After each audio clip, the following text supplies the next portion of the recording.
제15차 안보리 회의를 시작하겠습니다.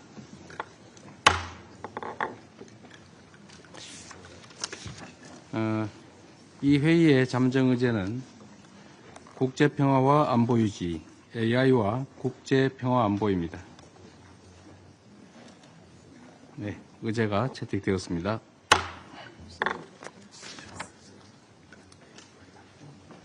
안보리 회의장에 함께하신 유엔 사무총장님, 그리고 각국 대통령님, 총리님, 그리고 고위급 대표들을 환영합니다. 여러분께서 오늘 이 자리에 함께해 주신 것은 우리가 논의하는 이 주제의 중요성을 잘 보여준다고 하겠습니다.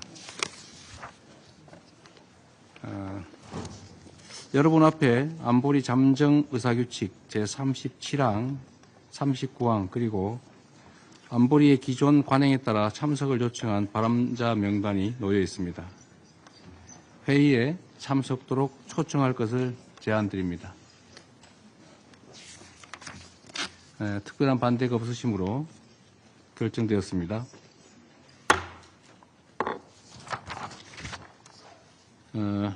안보리는 이제 두 번째 의제를 심의하겠습니다. 안보리 문서 S2025-593 관련 안보리 이사국들의 주의를 환기코자 합니다. 해당 문서는 2025년 9월 18일 주 유엔 대한민국 대사가 유엔 사무총장에게 보낸 서한으로 현재 심의 중인 의제에 관한 컨셉 페이퍼를 포함하고 있습니다. 이제 안토니우 구테레시 유엔 사무총장님의 브리핑을 듣겠습니다.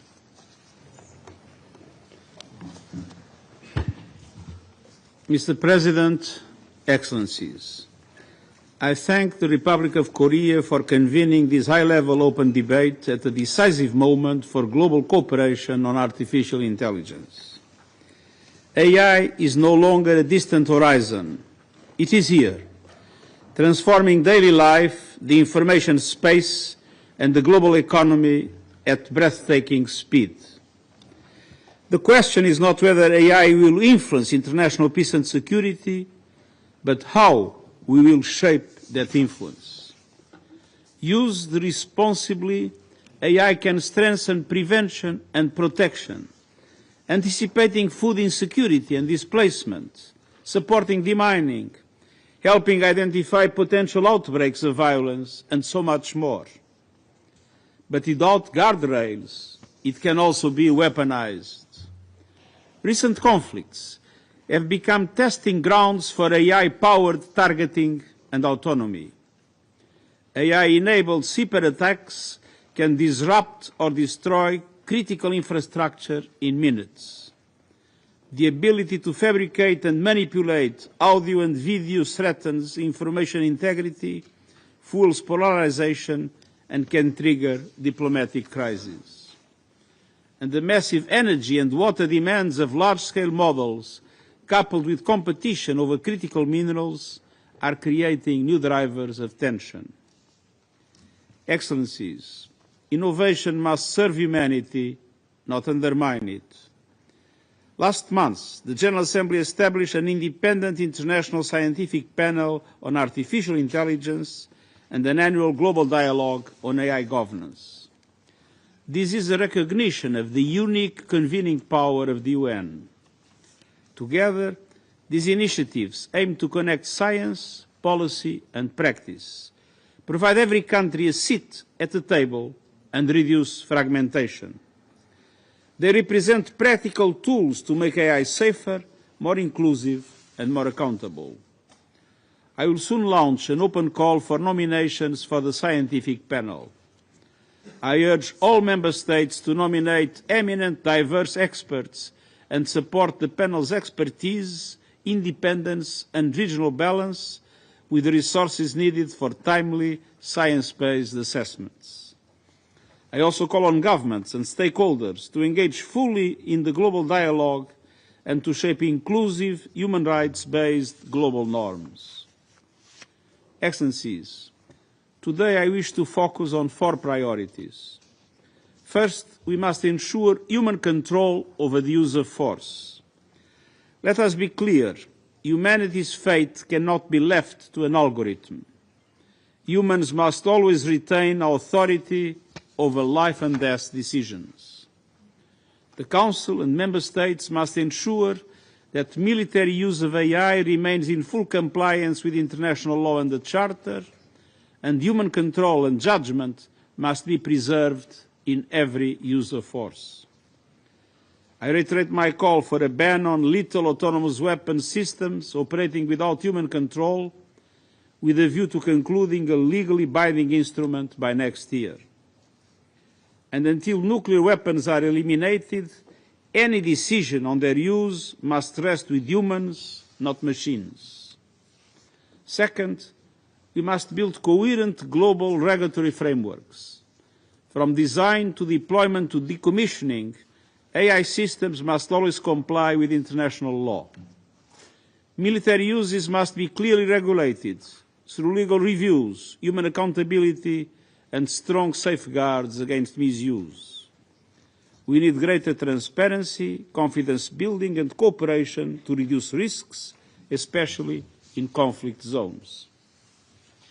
AI must never lower barriers to acquiring or using prohibited weapons or undermine disarmament obligations. I welcome the Responsible Artificial Intelligence and the Military Domain Initiative and commend your leadership in these efforts. Last December, the General Assembly adopted a resolution on AI in the military domain and its implications for international peace and security. Building on that, I presented a report to the General Assembly recommending states to take concrete steps to initiate a dedicated and inclusive process to address this issue. I urge Member States to take this forward. Third, we must protect information integrity in situations of conflict and insecurity. The UN Global Principles for Information Integrity provide a foundation for coordinated action. Governments, platforms, media and civil society must cooperate to detect and deter AI-generated deception, from disinformation campaigns to deepfakes targeting peace processes, humanitarian access and elections. We need transparency in the entire AI life cycle. Rapid and verified attribution of information sources and their dissemination, and systematic safeguards to prevent AI systems from spreading disinformation and igniting violence. Excellences, quatrièmement, enfin, nous devons combler les écarts de capacité en matière d'intelligence artificielle. La technologie peut être un moteur de développement durable, de stabilité et de paix. Nous devons permettre à toutes les nations de contribuer à façonner l'avenir de l'intelligence artificielle. Cela demande d'investir dans le renforcement des capacités, de soutenir le développement des talents, de mettre en place des infrastructures publiques sûres et fiables, de promouvoir la diversité des données pour réduire les biais et de garantir un accès équitable aux outils d'intelligence artificielle, à la puissance de calcul et à la formation. Le mois dernier, j'ai présenté un rapport proposant des options de financement volontaires et innovantes pour soutenir la montée en capacité de IA dans les pays en développement. Je vous exhorte à soutenir ces efforts. Excellences, qu'il s'agisse du contrôle des armements nucléaires ou de la sécurité aérienne, la communauté internationale a su relever le défi des technologies susceptibles de déstabiliser nos sociétés en établissant des règles, en créant des institutions et en plaçant la dignité humaine au premier plan. La fenêtre d'opportunité pour façonner l'IA au service de la paix, de la justice et de l'humanité est en train de se refermer. Nous devons agir sans tarder et je vous remercie. 네, 우리 사무총장님 브리핑 감사합니다. 이제 요수아 벤지오 몬트리올 대학 교수님의 브리핑을 들어보도록 하겠습니다. Thank you. Thank you, Mr. President of the Republic of Korea, Your Excellency Lee Jae-myung. Thanks for offering me the opportunity to speak with the Security Council today. We start with a bit of looking backwards. In recent years, we've seen the trajectory of AI going towards greater and greater capabilities. And it is being particularly surprising even for experts in the field, including myself.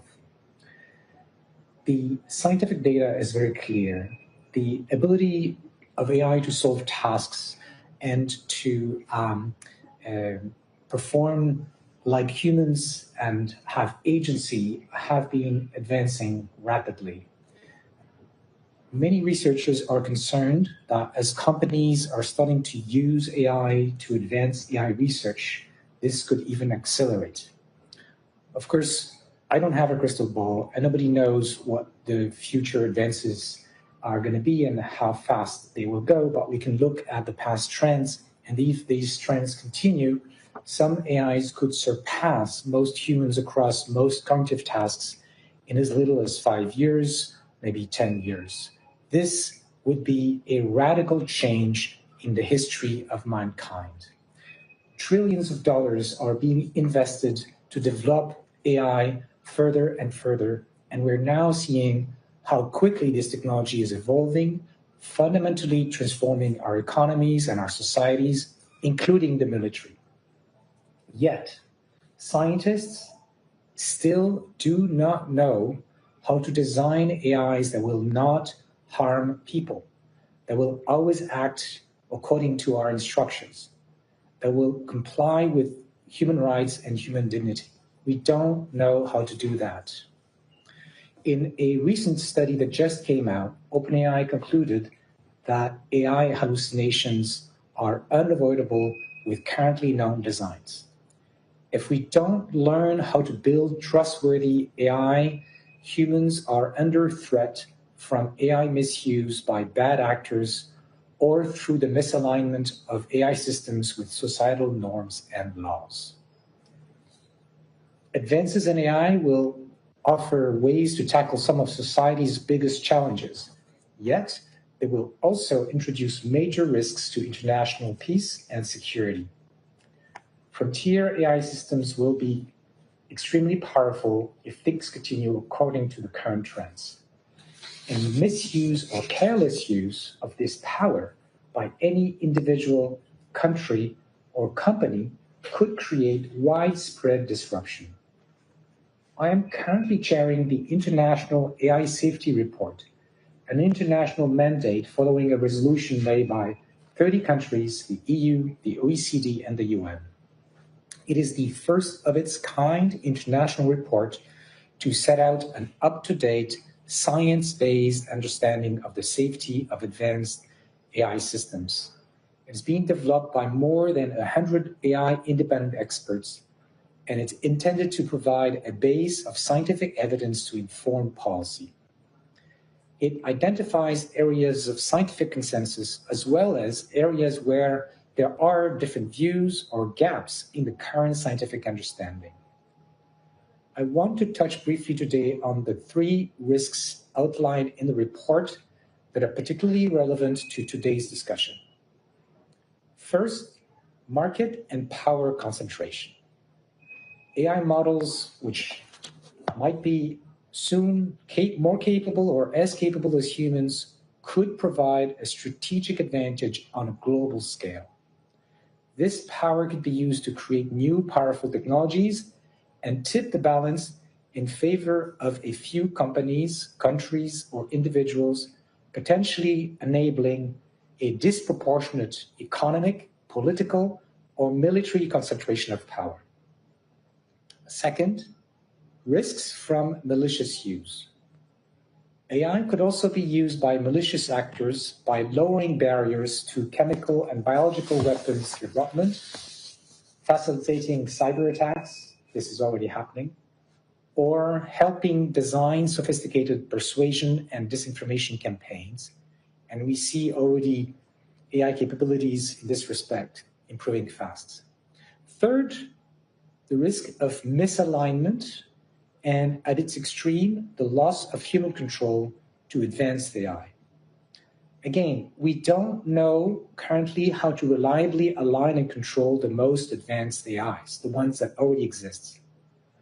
When they become more capable, this could have incredible consequences. Right now, this already causes serious issues, as we've seen with recent tragic incidents, for example, involving chatbots that are contributing to endangering individuals experiencing mental health crisis, or making it easier to create deepfakes that could be very consequential for individuals as well as societies.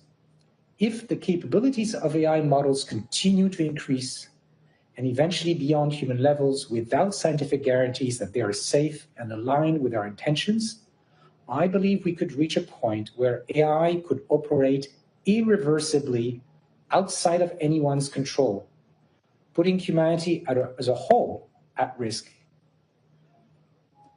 We need to plan for these possibilities, even if their probability is small. We must be careful to not cede our collective human and national sovereignty to companies or the models they deploy, so that we can take the right and wise decisions as we move forward. We must act now to mitigate all of these risks together. This is not a problem confined to a single nation's border, but one that threatens all of us.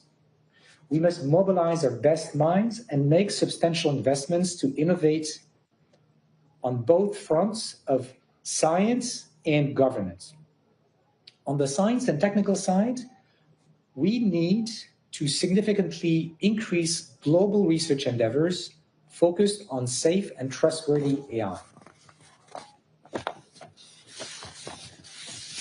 I've recently launched my own project called Law Zero, a nonprofit to work on scientist AI, which tries to build AI so that it will be safe by design and provide a guardrail that checks that other AIs will satisfy our safety specifications, will behave according to our instructions. But we need many more such projects. If we want to build effective global agreements on AI use, it is not sufficient to make these kinds of technical progress. We also need technical advances on verification technology, just like we did for nuclear.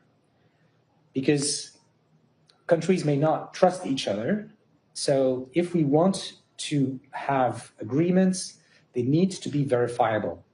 And work is currently going on both on the software side and the hardware side to allow us to build trust with international partners. On this subject, I'd like to refer you to the UN brief from the Scientific Advisory Board of the Secretary General on this topic. So this was on the technical side. On the governance side, earlier this week, with 200 people, 200 experts, including former heads of state and Nobel laureates and recipients, we came together to support the establishment of international red lines to prevent unacceptable AI risks. Governments must have substantial visibility and control over these technological advances instead of letting very important decisions being taken behind closed doors. Transparency is the most important element that will increase public protection and the global interests. In addition, we need to innovate beyond the existing mechanisms of accountability and multilateral governance surrounding AI to make sure we achieve the three following goals. First, AI is developed safely by everyone on this planet. Second, AI is not abused to gain an unfair advantage over other nations or competitors. And three, we need to make sure that the benefits of AI are shared globally, for example, advances in medicine or the environment. If we develop and manage AI safely, it does offer extraordinary opportunities to improve human life and enhance our collective security, as we'll have the opportunity to discuss today. I'd like to end this with a few concluding thoughts that I have taken from the International AI Safety Report, stating the following. First, the future of general purpose AI, the most advanced or frontier AI, is uncertain. Many scenarios are possible. Second, both very positive and very negative outcomes are possible, which means we need to prepare for all the plausible scenarios, the positive ones and the negative ones. And much depends on how our societies and governments will act. AI does not happen to us. We, and particularly you, as decision makers, have the power to shape its trajectory so that it benefits the world. Thank you again for this opportunity. I look forward to discussing this important topic with you today. Thank you. 네, 우리 벤지오 교수님 브리핑 잘 들었습니다. 고맙습니다. 이제 최예진 스탠포드 대학의 인간 중심의 인공지능 연구소 교수님의 브리핑을 들어보겠습니다. Thank you, Mr. President and the Secretary General and distinguished members of the Security Council. It is such a privilege to join you today. As someone who grew up in South Korea and has devoted my career to advancing artificial intelligence, it is deeply meaningful to contribute to this very dialogue under the presidency of the Republic of Korea and at such a pivotal moment of global importance. I have spent more than 2 decades as a computer scientist, seeking to understand how machines might interpret the world in ways more like us humans do. My work asks whether intelligence can be built in forms that are not just powerful, but genuinely reflective of humanity. We stand today at an extraordinary inflection point. AI dazzles us with achievements that only years ago seemed impossible. In particular, I am deeply motivated by how AI is accelerating scientific discovery, from advancing medicine to exploring the natural world, to expand the horizons of human knowledge.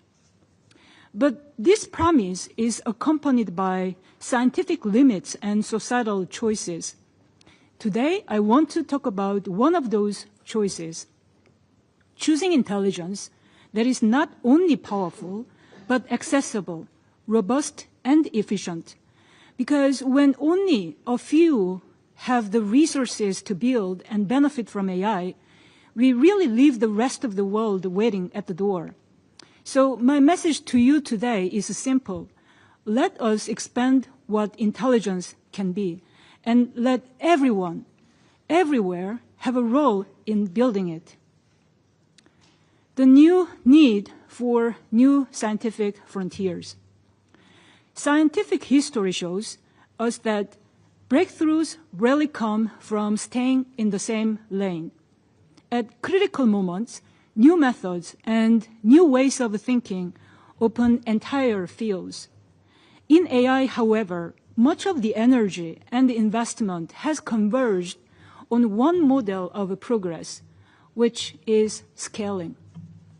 In recent years, developers have sought to build AI systems using ever larger data sets and computing power.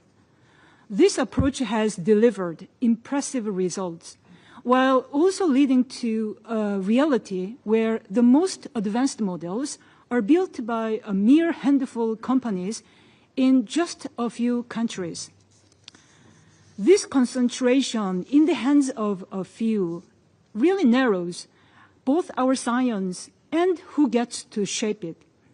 When most of the world lacks the resources to experiment at the frontier, we lose a diversity of perspectives from researchers, institutions, and societies that could lead to important discoveries and pivots. The task before us, then, is to expand the frontier, to cultivate space for alternative approaches to encourage curiosity-driven science and to support bold exploration.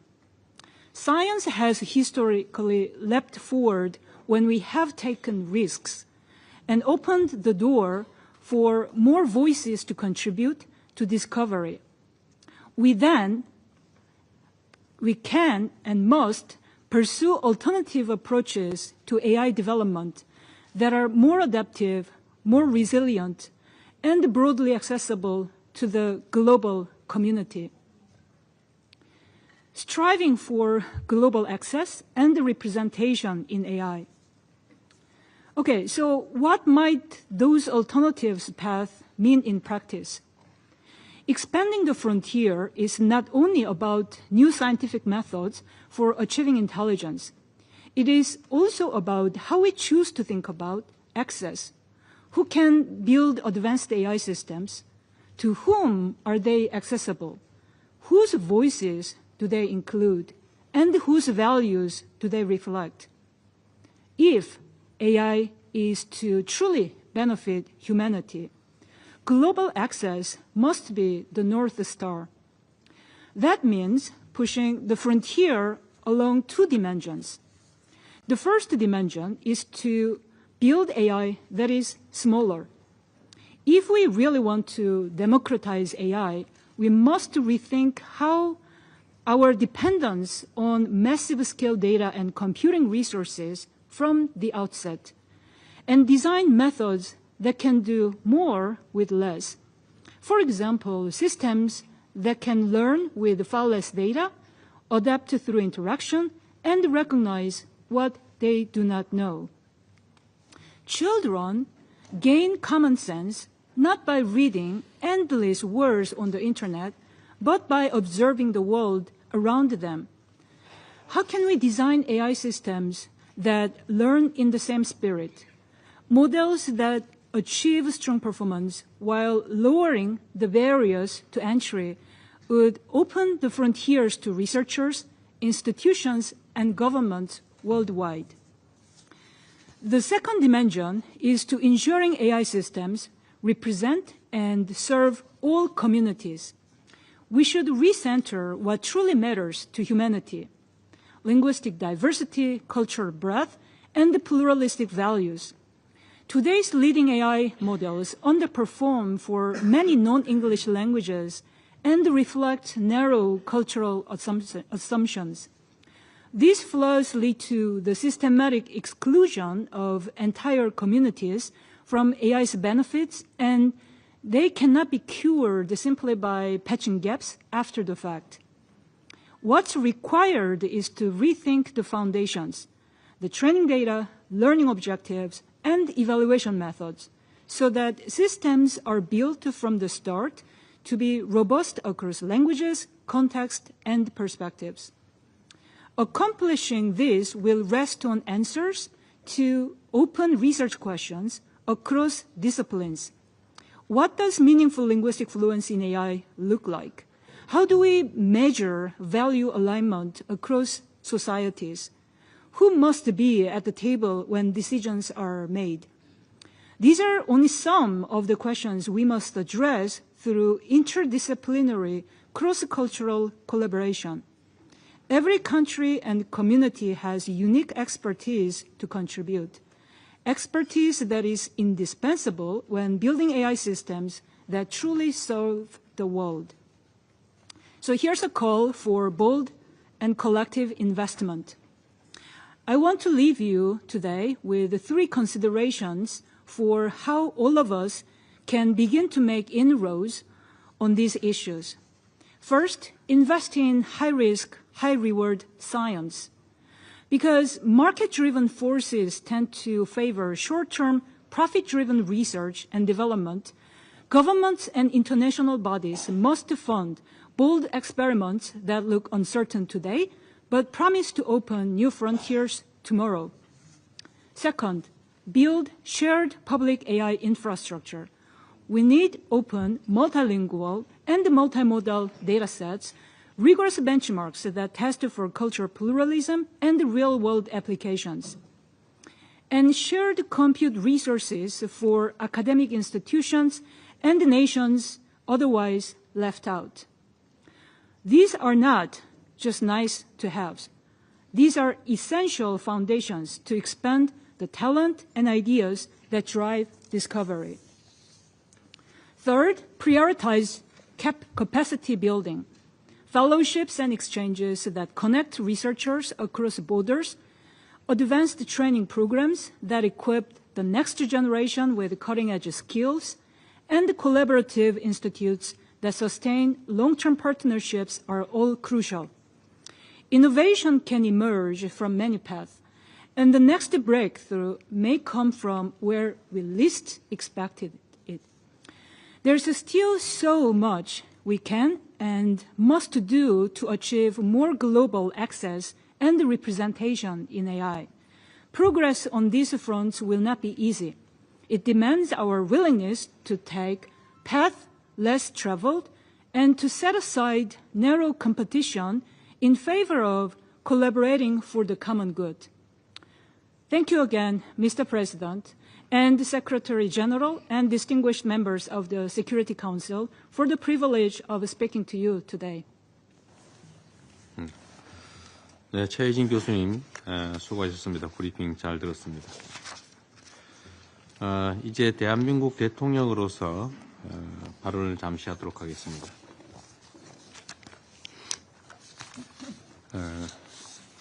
구테레시 사무총장님, 그리고 여수와 벤지오 교수님, 최혜진 교수님 세 분의 깊은 통찰이 담긴 말씀에 감사드립니다. 세 분 말씀을 듣다 보니 현재 AI는 새끼 호랑이와 같다라고 하던 제프리 힌튼 교수의 말이 떠올랐습니다. 우리 앞에 새끼 호랑이는 우리를 잡아먹을 사나운 맹수가 될 수도 있고 K-팝 데몬 헌터스에 나오는 사랑스러운 더피가 될 수도 있습니다. 똑같은 칼도 요리사에게는 다른 사람을 행복하게 만들 훌륭한 도구지만 강도에게는 그저 남을 해치는 위협적인 무기입니다. 특히 AI는 지식과 정보 처리 전 과정에서 가장 파괴적 혁신을 가져올 발명품이고 심지어 스스로 인간처럼 판단과 결정까지 내릴 수도 있습니다. 따라서 우리가 AI라는 도구를 어떻게 다룰 것인지에 따라서 우리 앞에는 전혀 다른 미래가 펼쳐지게 됩니다. AI를 잘 활용한다면 저성장, 고물가 같은 난제를 해결해서 새로운 번영의 길을 열어내고 의료, 식량, 교육 등 여러 문제에 해답을 줄 수도 있습니다. 그러나 변화에 대비하지 못한 채 끌려간다면 극심한 기술 격차가 철의 장막을 능가하는 실리콘 장막으로 작동해서 전 세계적인 불평등과 불균형을 심화시킬 것입니다. 명과 암이 공존하는 AI 시대의 변화를 기회로 만들 방법은 국제사회가 단합해서 책임있는 이용의 원칙을 바로 세우는 것뿐입니다. 만일 많은 전문가의 경고대로 인공지능이 인류를 위협하고 멸종시킨다면 아마도 그 이유는 우리가 이 거대한 변화에 걸맞는 인류 공통의 규범을 만들어내지 못했기 때문일 것입니다. 인공지능 기술력이 곧 국력이자 경제력이자 안보 역량인 시대, 과거 러다이트 운동처럼 기술 발전을 역행시키는 일은 가능하지도 않고 현실적이지도 않습니다. 유일하고도 현명한 대처는 국익을 위해서 경쟁하되 모두의 이익을 위해 협력하는 것입니다.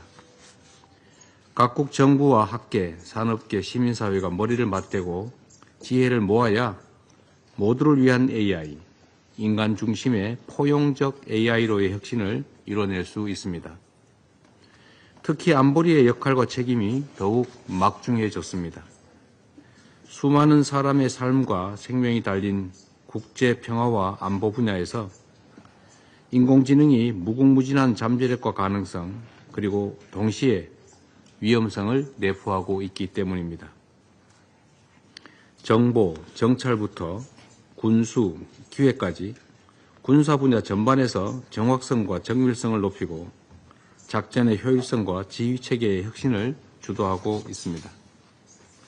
AI를 잘만 활용하면 대량 살상 무기 확산을 감시하는 등 분쟁을 예방하고 평화를 유지하는 훌륭한 도구가 될 수도 있습니다.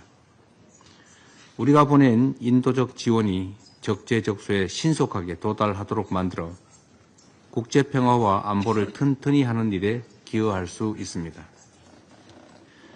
그러나 이 무시무시한 도구가 통제력을 상실한다면 허위 정보가 넘쳐나고 테러, 사이버 공격이 급증하는 디스토피아의 미래를 피할 수 없을 것입니다.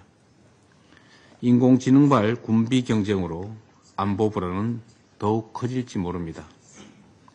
안보리는 그간 테러리즘, 사이버 공격, 팬데믹 같은 진화하는 위협에 적극 대처하며 국제사회의 방향과 비전을 제시해 왔습니다. 이제 인공지능 시대에 변화한 안보 환경을 분석하고 공동의 대응 방안을 찾아내야 합니다. 대한민국은 글로벌 책임 강국으로서 AI가 인류의 지속 가능한 미래를 만드는 훌륭한 도구가 될 수 있도록 국제사회와의 협력을 주도하는 길에 앞장설 것입니다. 대한민국은 이미 지난해 네덜란드와 함께 유엔 총회 최초로 군사 분야 AI 결의안을 상정하고 AI의 책임 있는 군사적 이용에 관한 고위급 회의를 개최했습니다. 그 외에도 유엔 평화유지군의 허위정보 대응 역량 강화를 지원하였고 인권이사회 이사국으로서 신기술과 인권에 관한 결의를 주도했습니다. 지난해 5월 AI 서울 정상회의에서 서울선언을 채택하여 안전, 혁신, 포용의 3대 비전을 제시하기도 했고 APEC 의장국으로서 인공지능의 혁신이 인류 번영에 기여할 수 있도록 APEC AI 이니셔티브 채택을 추진하고 있기도 합니다. 이런 과정을 통해 무엇보다 기술 발전의 혜택을 함께 누리는 AI 기본사회, 모두의 AI가 새로운 시대의 뉴 노멀이 될 수 있도록 더욱 노력하고 있습니다.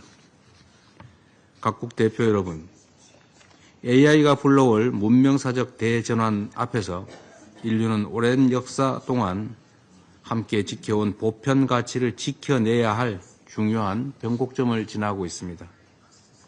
인류 문명은 늘 도전에 맞서 응전해왔고 어떤 절망을 마주해도 더 나은 세계를 향해 나아가겠다는 희망을 잃지 않았기에 지금의 진보를 만들어낼 수 있었습니다. 위기 속에서도 언제나 세계 평화와 공동 번영의 길을 찾아온 유엔의 빛나는 역사에 그 답이 있습니다. 우리 앞에 주어진 새로운 시대적 사명을 마다하지 맙시다. AI가 가져올 변화를 인류가 재도약할 발판으로 만들어냅시다. 경청해 주셔서 감사합니다.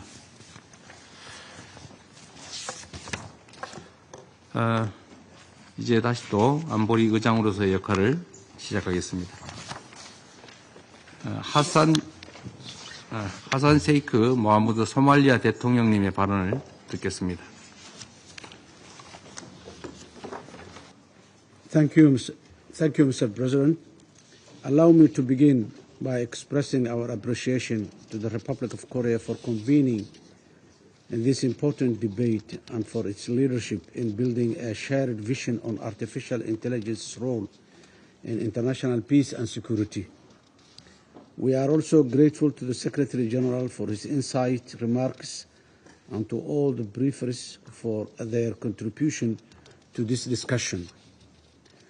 Artificial intelligence is no longer a distant prospect. It is already rapidly transforming societies, economies, and our approach to peace and security as well. It brings both remarkable promise and profound risk, as experts presented here. With responsible governance, its ability to revolutionize early warning, crisis prevention, and humanitarian response is undeniable. Yet, as its capabilities spread often unevenly, the risk of misuse grows, potentially creating new avenues for instability. Therefore, it's our collective responsibility to ensure AI advances international peace and security and to guide its use for the benefit of all. To this end, I would like to propose the following 3 core priorities. First, we must establish clear global standards for the responsible use of AI. AI must operate within a framework of international law and respect for human rights and human dignity. The Security Council should champion efforts to develop comprehensive guidelines that ensure AI is used ethically and transparently across all peacekeeping and security operations globally.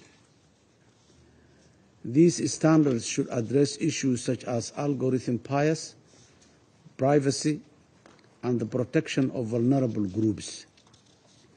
Establishing these principles will require the active participation of all member states and regional organizations, ensuring that diverse perspectives are reflected and that frameworks are adaptable to different contexts. Second, we must ensure equitable access to AI and prevent new forms of technological dependency syndrome.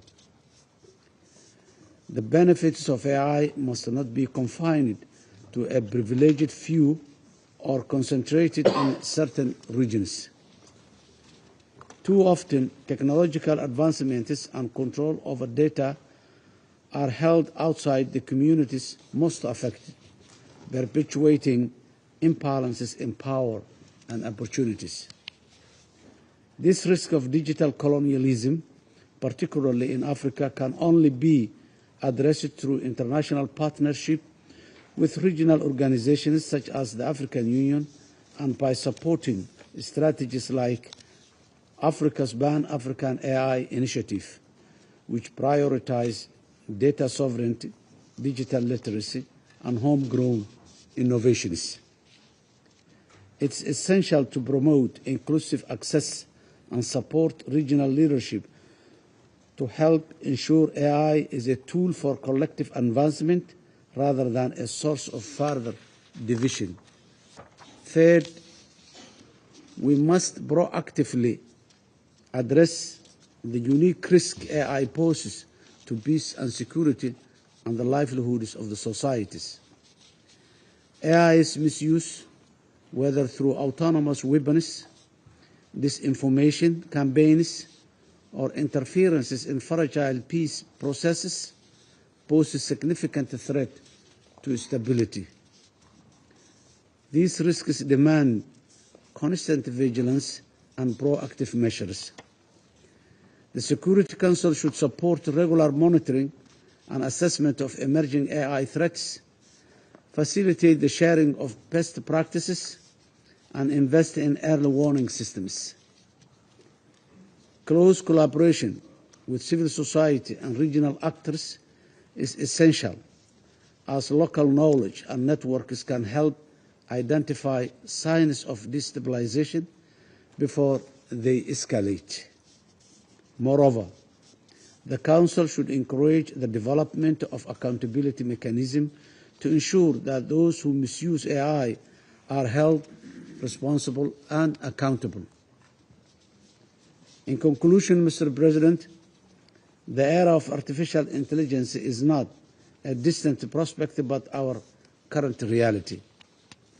The future we shape with these tools depends on our commitment to cooperation, ethical leadership, and global solidarity.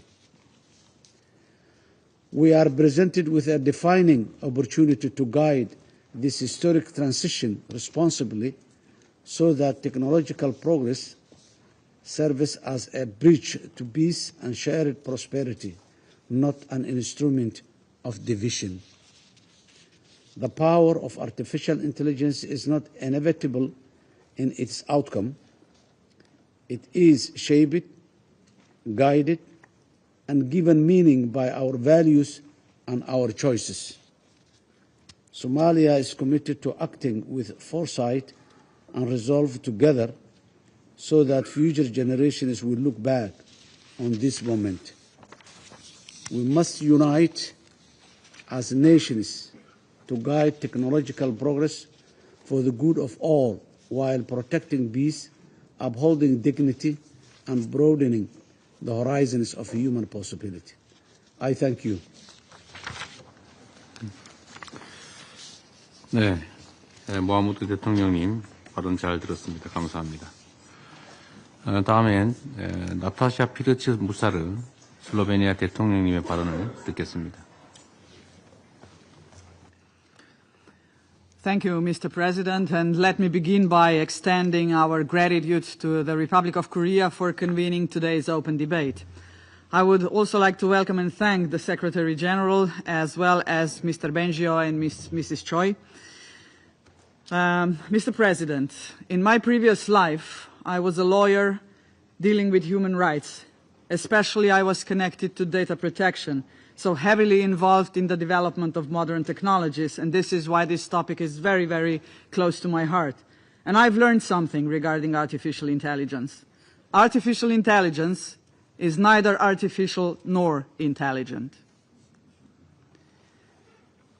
It's not artificial because it only possesses the knowledge that we gained through the centuries. And it's not intelligent because it hallucinates all the time. And if artificial intelligence is going to hallucinate in automotive weapons connected to AI, then nothing good will happen at the end. Mr. President, since my last visit to the Security Council 2 years ago, the world has witnessed the growing digitalizations of warfare. Contemporary conflicts from Gaza, Sudan, and Ukraine have become testing grounds for the military use of new technologies. Soldiers on the ground can commit terrible acts against others. Some may develop a guilty conscience over the years. Some former combatants even apologize to those they harmed. Algorithms, armed drones, and robots created by humans, however, have no conscience. We cannot appeal to their mercy or beg them to spare their loved ones.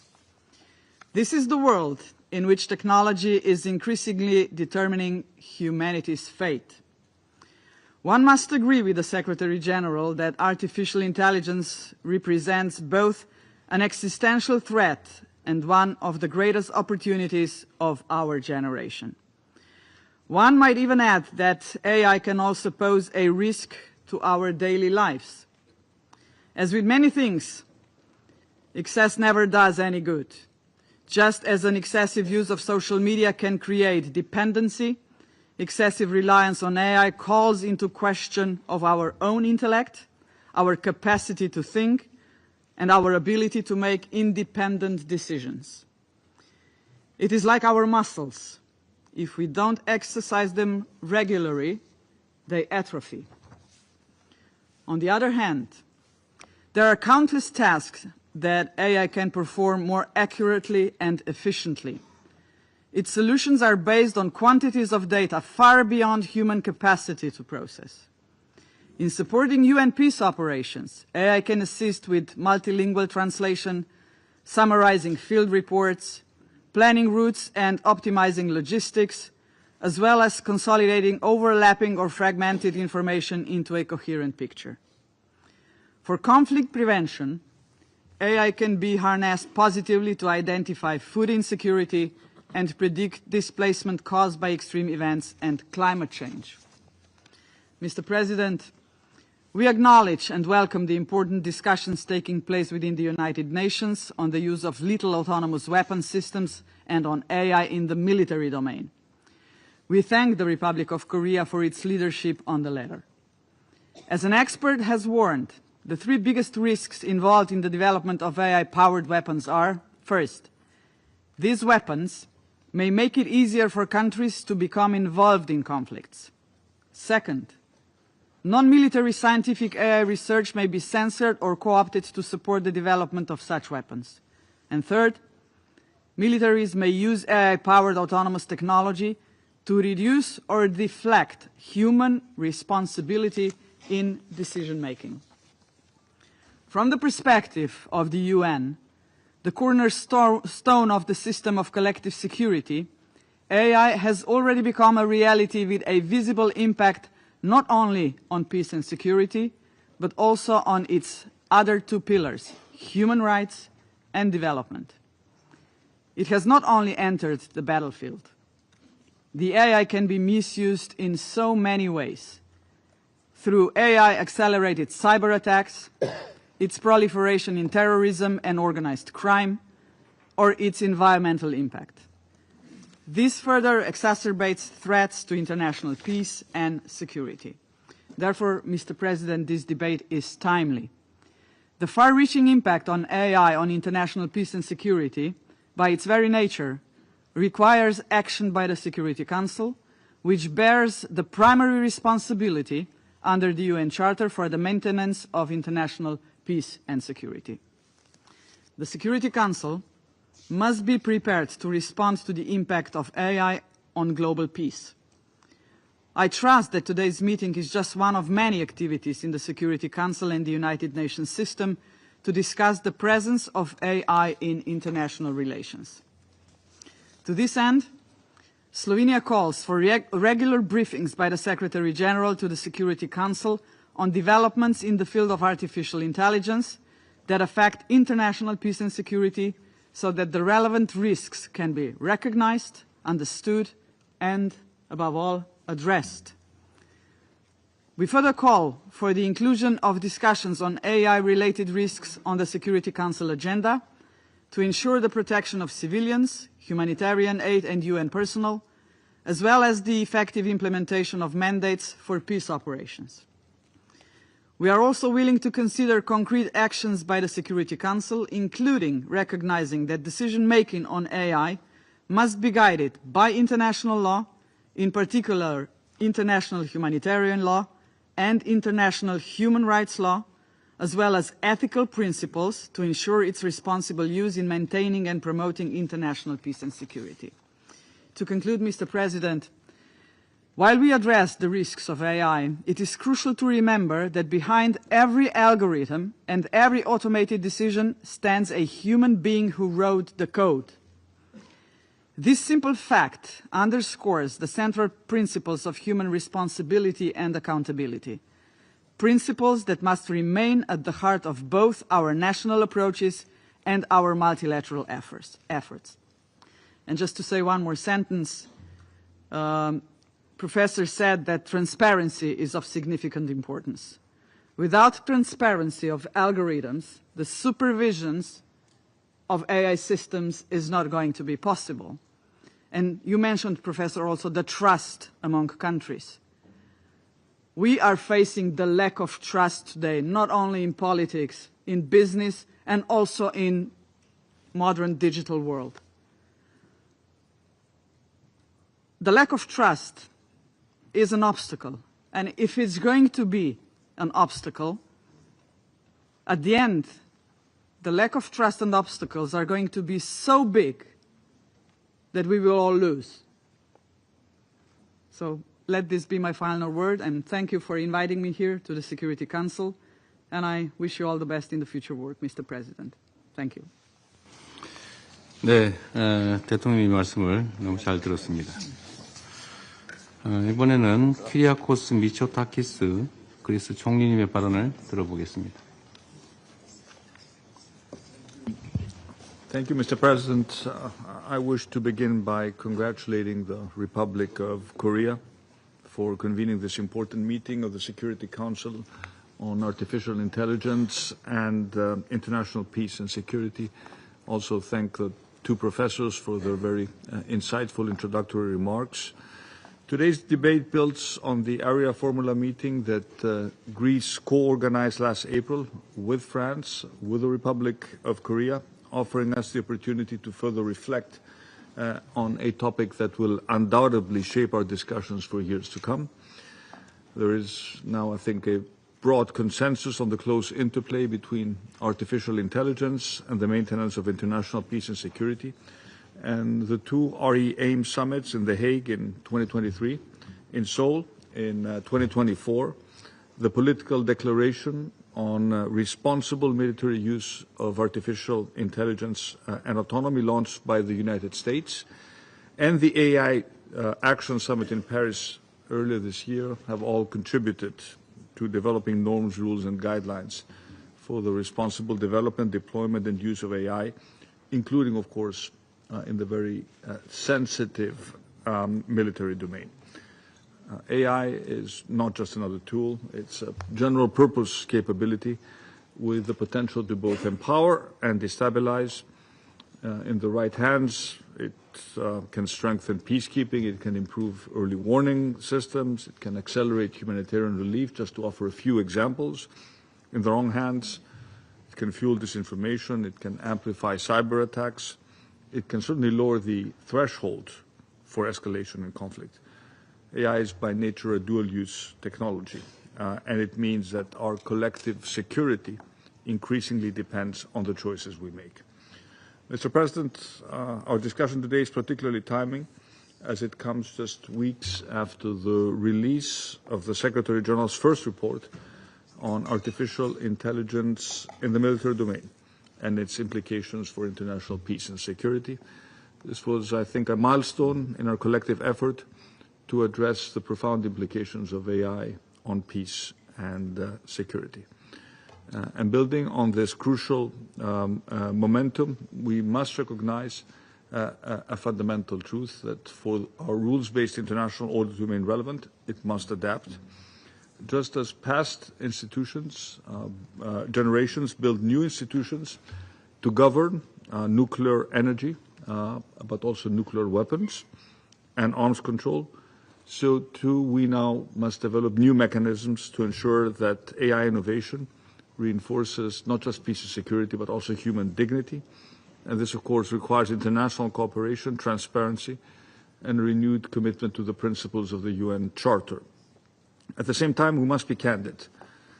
Preserving peace does not mean ignoring the realities of power. Malign actors are racing ahead in developing AI capabilities. And if we are to protect our citizens, uphold deterrence, and maintain stability, we too must responsibly invest in defensive security applications of AI, but always in line with international law and always with a commitment to human oversight. So this is not a call for a new arms race, but a recognition that peace is hard-won. It's harder to safeguard and hardest of all to preserve. Ladies and gentlemen, we stand at an inflection point. The choices we make on artificial intelligence will not only redefine the balance of power, but also determine whether technology becomes a force for human progress or a drive of human peril. And the Security Council itself must rise to the occasion, just as it once rose to meet the challenges of nuclear weapons, the challenges of peacekeeping, so too now it must rise to govern the age of AI. And Greece believes the United Nations carries a historic responsibility to charter a path where innovation strengthens peace, where responsibility tempers power, and where technology serves humanity's highest aspirations. And let's make sure that artificial intelligence becomes not a source of rivalry and division, but a cornerstone of a more secure, more just, and more peaceful world. Thank you. 네, 미쇼타키스 총리님의 발언 핵심적인 말씀 잘 들었습니다. 다음에는 데이비드 라미 영국 부총리님의 발언을 들어보겠습니다.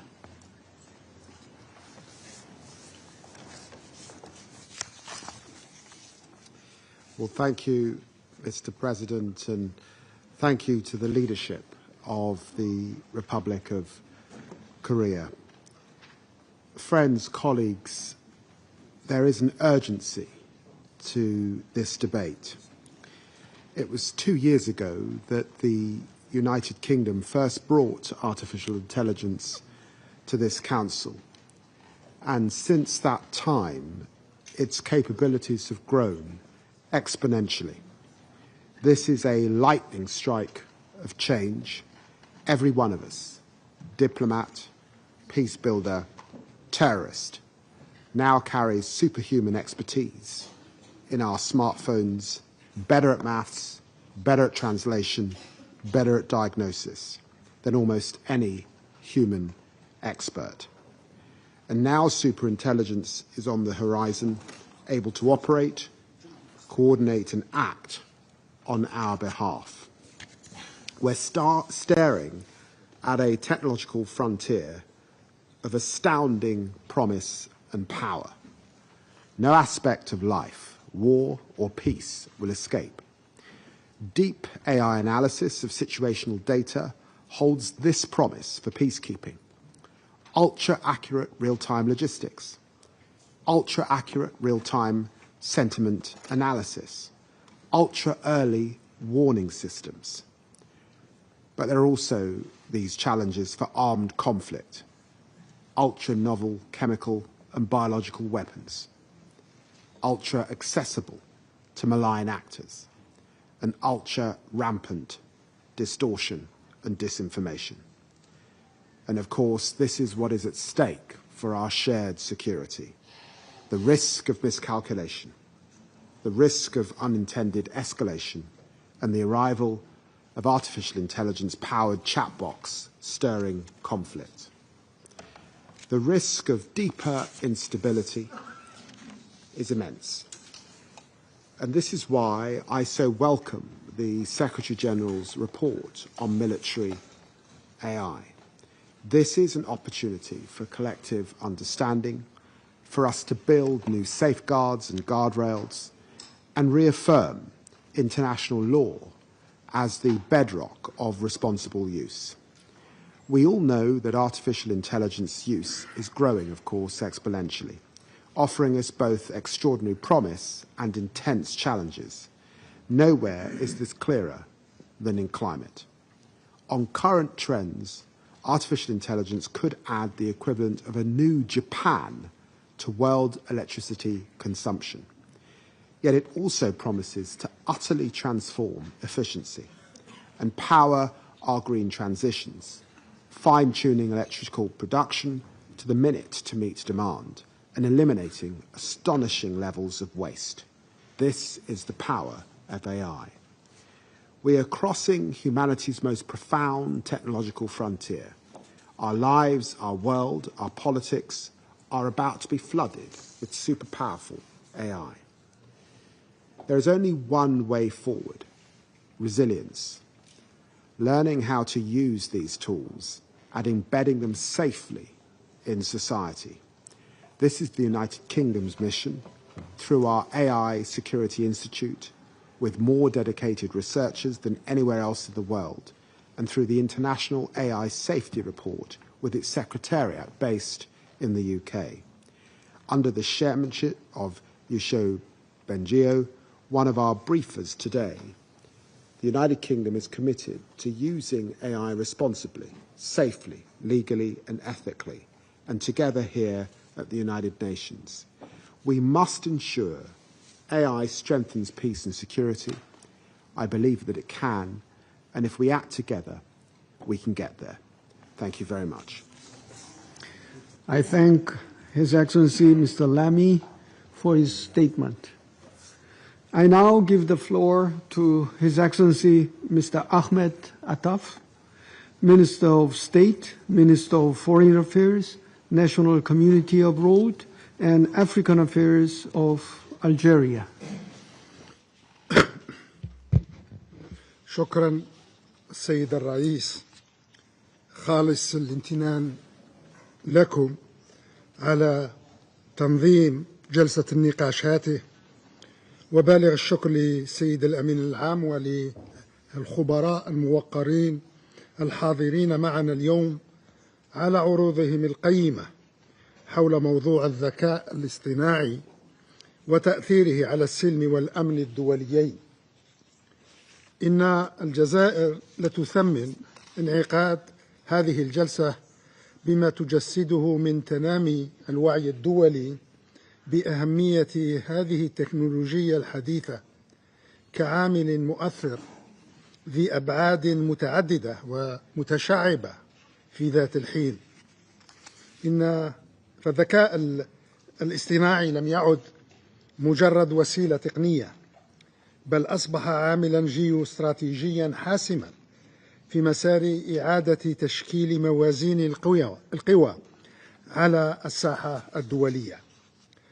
والذكاء الاصطناعي لم يعد مجرد مشروع واعد للإنسانية، بل أضحى يطرح العديد من التحديات القانونية والأخلاقية، بل وحتى الأمنية التي تمس بسيادة الدول وتماسك مجتمعاتها. والذكاء الاصطناعي أصبح دون أي شك سلاحا ذا حدين في ميدان السلم والأمن، سلاح بناء يسهم في بناء القدرات وتعزيز التنمية المستدامة، وسلاح هدام لما يساء استخدامه لزعزعة الاستقرار وتقويض السلم وتهديد الأمن الجماعي. من هذا المنظور فإن نجاح الحوار العالمي الذي تم إطلاقه بشأن حوكمة الذكاء الاصطناعي لا يمكن أن يحقق المقاصد النبيلة المتوخاة من دون التكفل بالشواغل الثلاث الآتية. أولا، الشاغل السيادي، والذي يرتبط تمام الارتباط بضرورة التقيد بمبادئ ميثاق الأمم المتحدة حفاظا على سيادة الدول وحرمة أراضيها. وإننا نعتقد أن اتفاقية الأمم المتحدة لمكافحة الجرائم السبرانية، والتي قادت بلادي مسار المفاوضات بشأنها، يمكن أن تشكل أساسا قانونيا لتعزيز سيادة الدول على بياناتها وحماياتها من الهجمات السبرانية. ثانيا، الشاغل الأمني، والمتمثل في حتمية وضع قواعد واضحة تؤطر استخدام الذكاء الاصطناعي في المجالات العسكرية والأمنية للحد من سباق التسلح الجديد الذي لا يتقيد بأي ضوابط، ولإبقاء الأسلحة المبتكرة بعيدا عن متناول الفواعل المسلحة غير الحكومية، وكذا لحصر قرار استخدام القوة المميتة بيد الإنسان في أي ابتكارات تعتمد على تقنيات الذكاء الاصطناعي. أما الشاغل الثالث والأخير فهو شاغل تنموي بامتياز، وهو يرتبط بحتمية ضمان تكافؤ الفرص بين الدول في الوصول إلى تقنيات الذكاء الاصطناعي، بما يحول دون تعميق الفجوة الرقمية والتنموية بين الشمال والجنوب. فالأكيد والمؤكد أن الدول النامية تواجه تحديات جسام في اللحاق بركب الثورة الرقمية الراهنة. وحين يتعلق الأمر بقارتنا الإفريقية، فإن هذه التحديات تتجلى في ثلاث معطيات رئيسية. المعطى الأول وهو أن نسبة تغطية شبكة الإنترنت في القارة تظل دون المستوى المطلوب، حيث لا تتعدى 38%، في حين أن المتوسط العالمي يتجاوز نسبة 68%.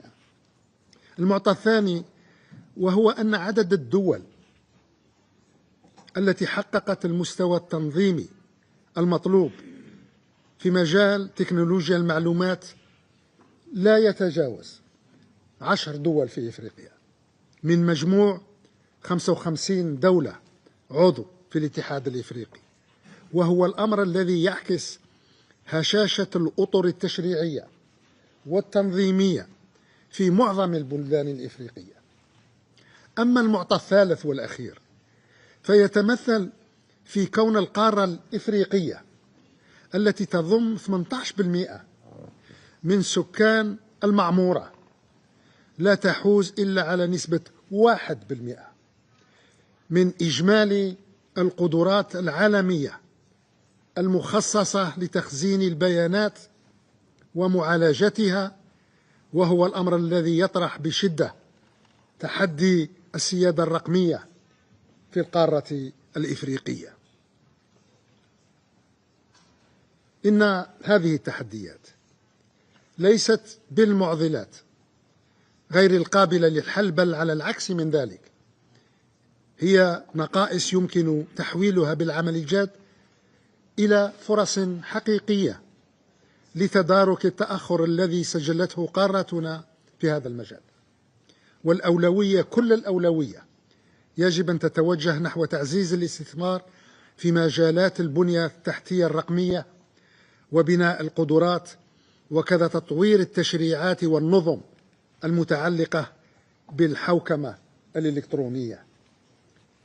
من جانبها، وإذ تواصل بلاد العمل على تجسيد استراتيجيتها الوطنية في مجال التحول الرقمي، فإنها تلتزم تمام الالتزام بالمساهمة ولو بالقدر اليسير في رفع التحديات التي تواجهها قارتنا الإفريقية في هذا المجال. إن قارتنا تدرك تمام الإدراك حجم التحديات والرهانات المرتبطة بالثورات التكنولوجية والرقمية التي يشهدها العالم اليوم، فإفريقيا تبذل قصارى جهدها حتى لا تبقى على قارعة هذه الثورات، وحتى لا تفوتها مثلما فاتتها من قبل الثورات الصناعية والثورات المعلوماتية من جراء الاستعمار ومخلفات الاستعمار ورواسبه. وإفريقيا تسعى بكل مسؤولية لبناء شراكات دولية ناجعة ونافعة، شراكات تسهل لحاقها بركب الثورات الراهنة وتمكنها من الإسهام في صياغة مضامين هذه الثورات ومضامين الحوكمة المتعلقة بها.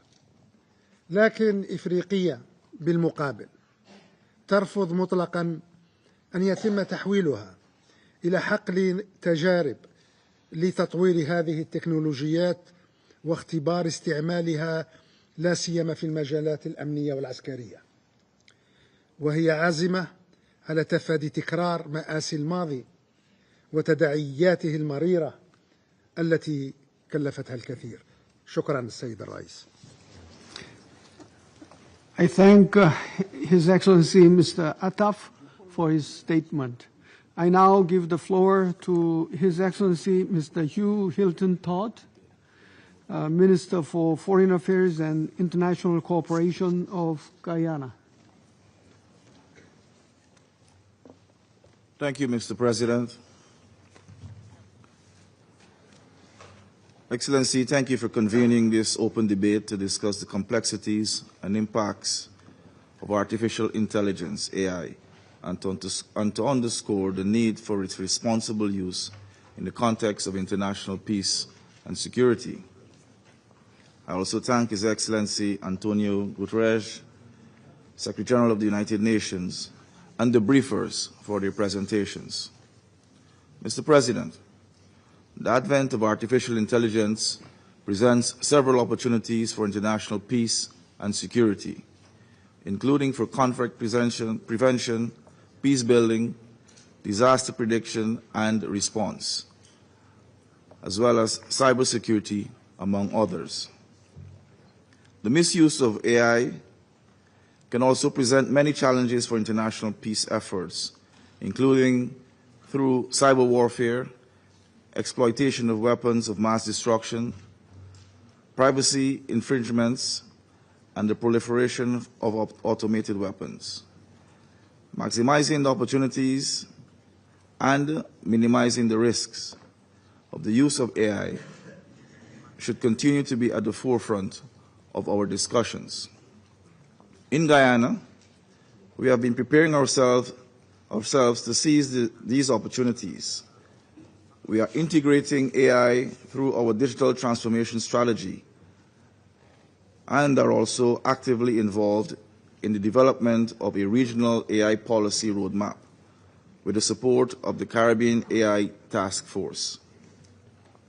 This is to ensure that the countries of the Caribbean are not only prepared for the global AI revolution, but are actively involved in shaping its direction in alignment with our priorities, values, and development goals.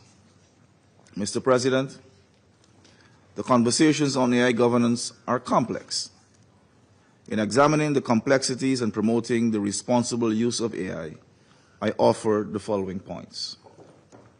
First, harnessing AI to advance peace and security requires a structured approach that involves robust regulation in line with international law.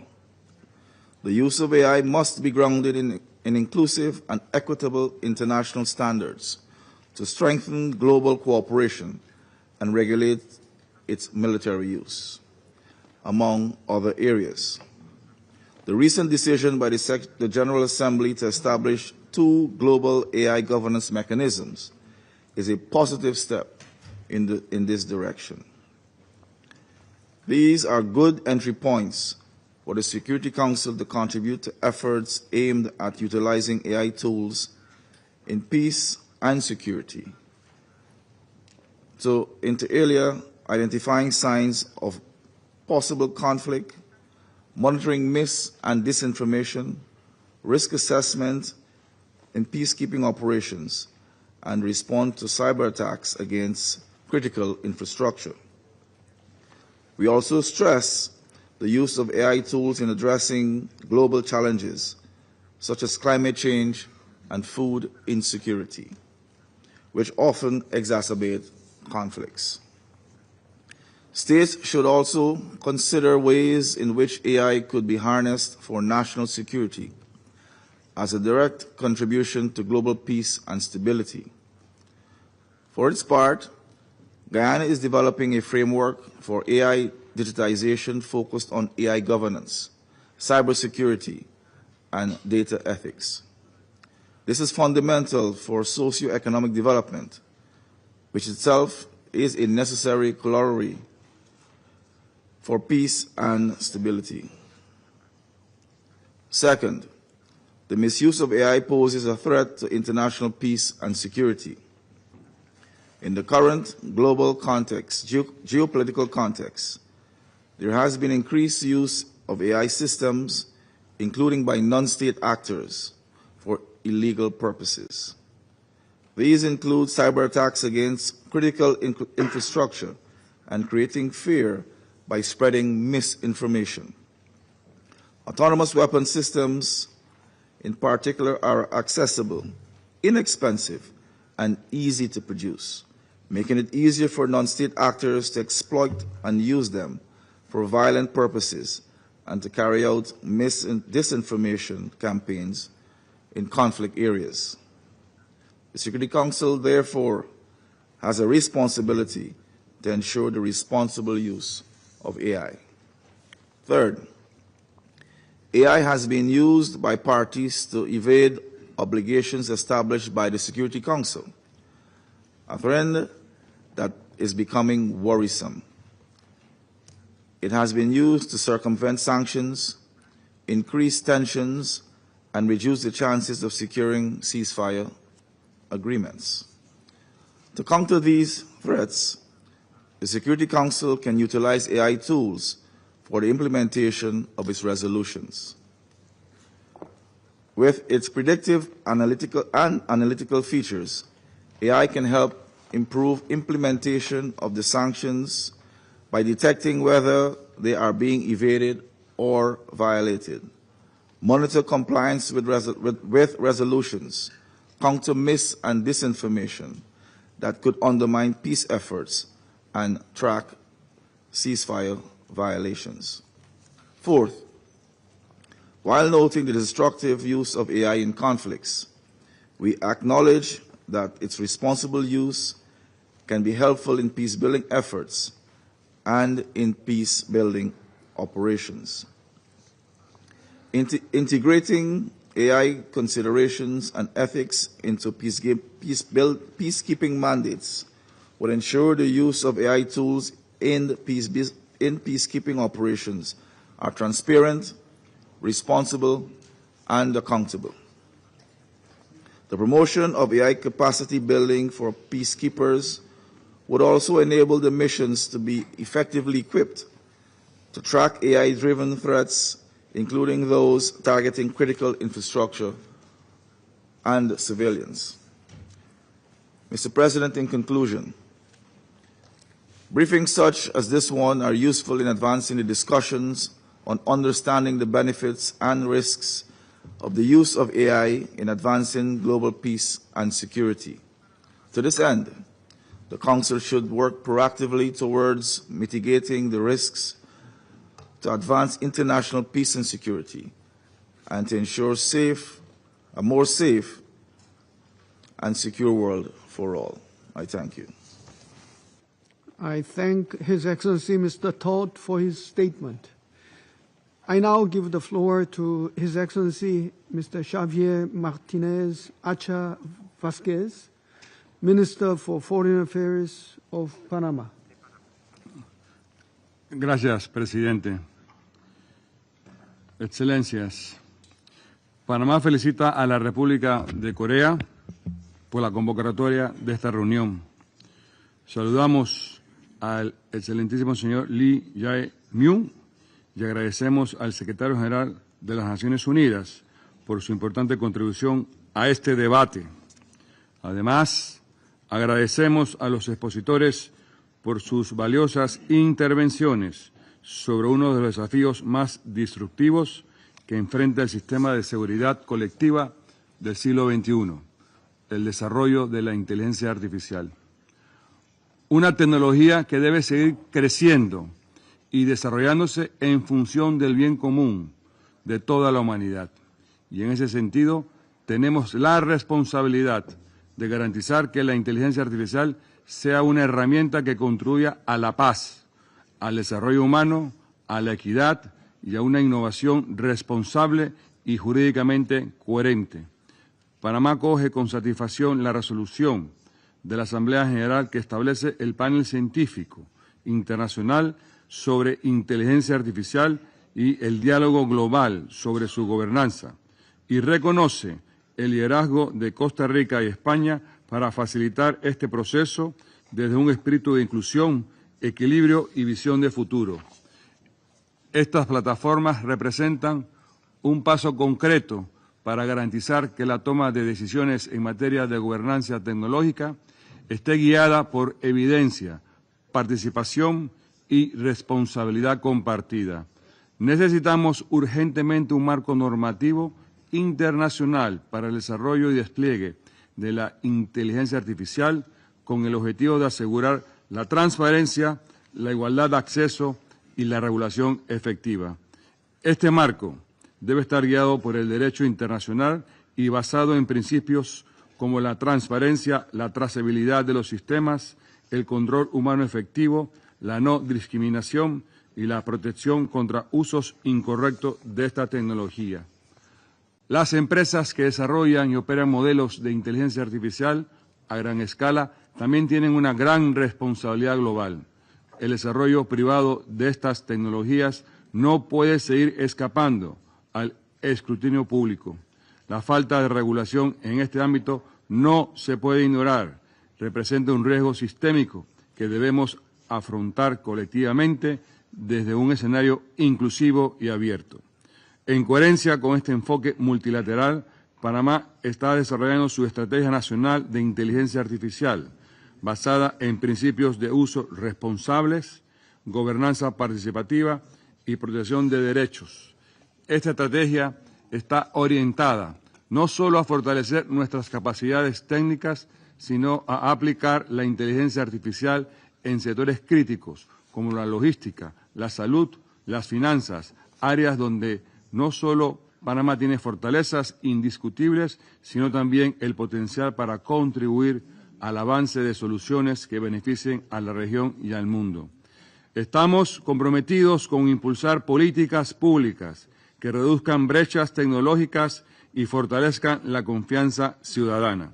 Señor presidente, la inteligencia artificial también está siendo utilizada para difundir información, manipular narrativas y polarizar sociedades. se ha utilizado para la creación de contenido falso, afectando la confianza pública, especialmente en contextos frágiles o de conflicto. Esto representa una amenaza directa a la paz y seguridad internacional. Esta tecnología también está siendo utilizada por grupos extremistas para radicalizar, reclutar y financiarse. Plataformas digitales y videojuegos han sido explotados para identificar perfiles vulnerables y difundir propaganda de odio de forma automatizada y peligrosa. Esta amenaza se conecta con la proliferación de ciberataques, el crimen organizado y la manipulación de datos personales en escala masiva. Esta problemática requiere una arquitectura legal robusta que combine prevención, cooperación internacional y transparencia institucional. El Consejo de Seguridad debe promover estándares internacionales que aseguren la evolución humana positiva y la auditoría independiente de los sistemas de inteligencia artificial.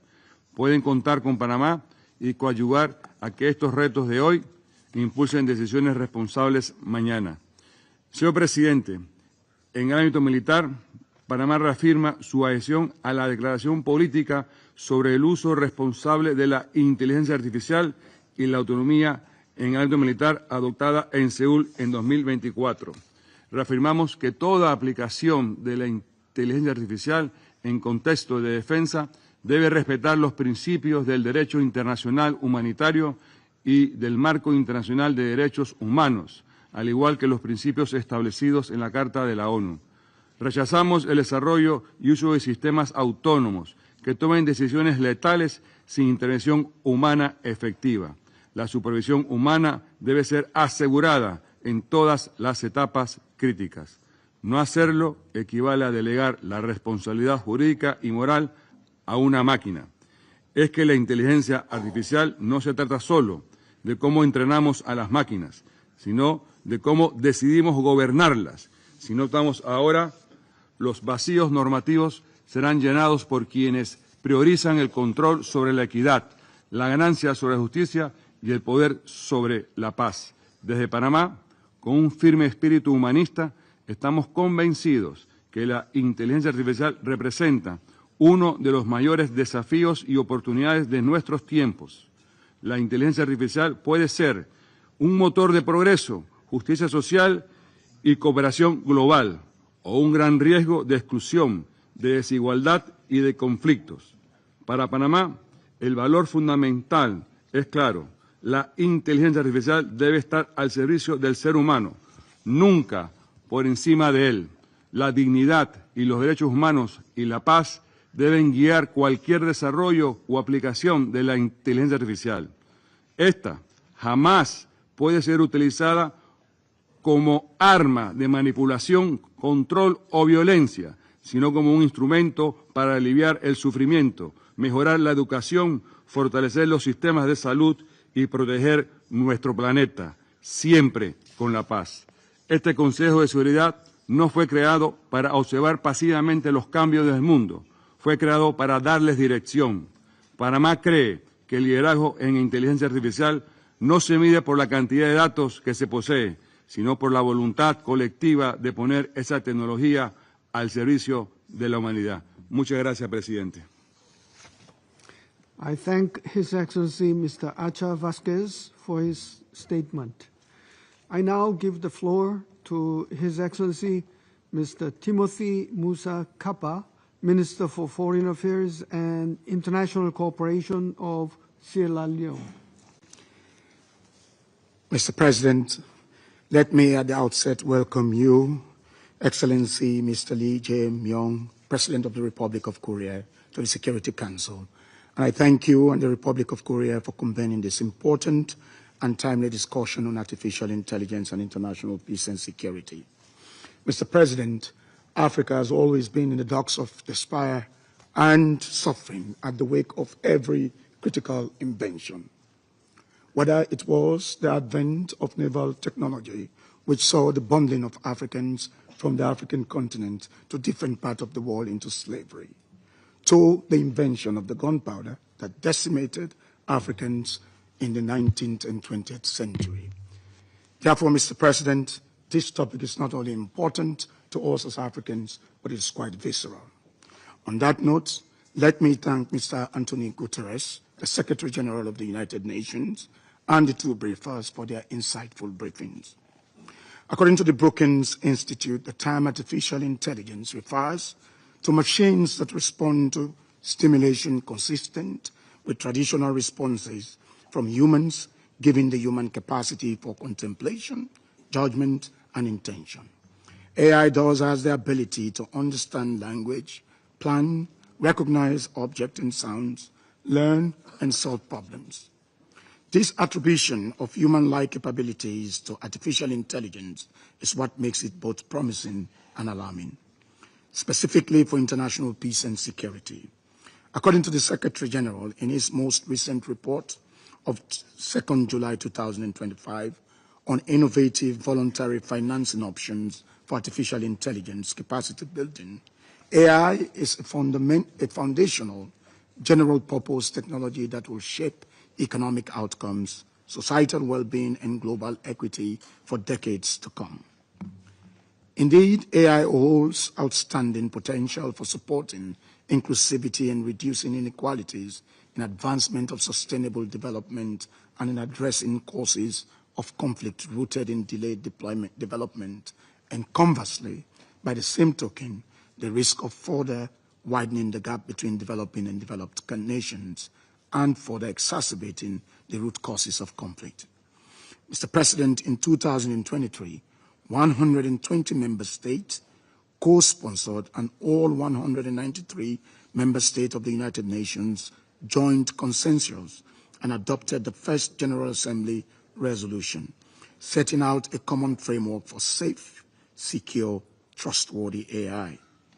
The resolution recognizes the positive impact of AI on economic, social, and environmental aspects, and the tremendous potential for AI to help accelerate progress toward the achievement of the Sustainable Development Goals, and also the imperative of ensuring that AI systems are designed, tested, and deployed in a manner consistent with the UN Charter and Universal Declaration on Human Rights.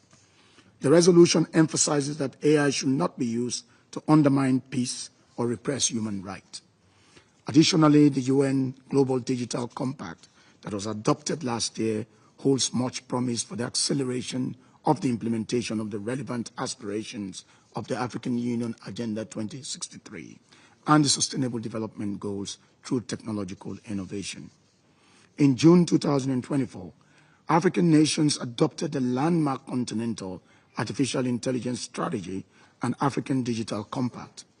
This strategy envisions the establishment of strong research institutions that will promote our development models and broaden investment in African youth to generate specialized capabilities in the fields of technology and position Africa in the global AI landscape.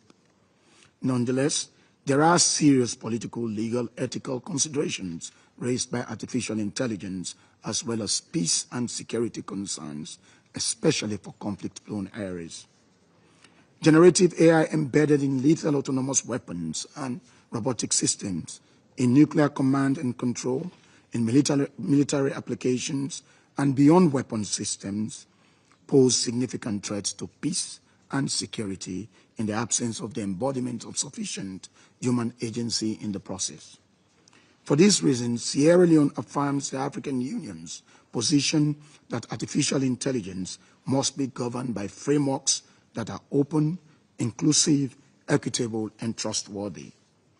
The African Union's Continental Artificial Intelligence Strategy and the African Digital Compact adopted in 2024 are timely and visionary.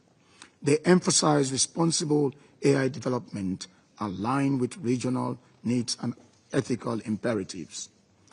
At the AU's 1266 Peace and Security Council meeting held on 19 March 2025, African member states reiterated the need for multilateral action to ensure AI promotes peace, security, and sustainable development on the continent.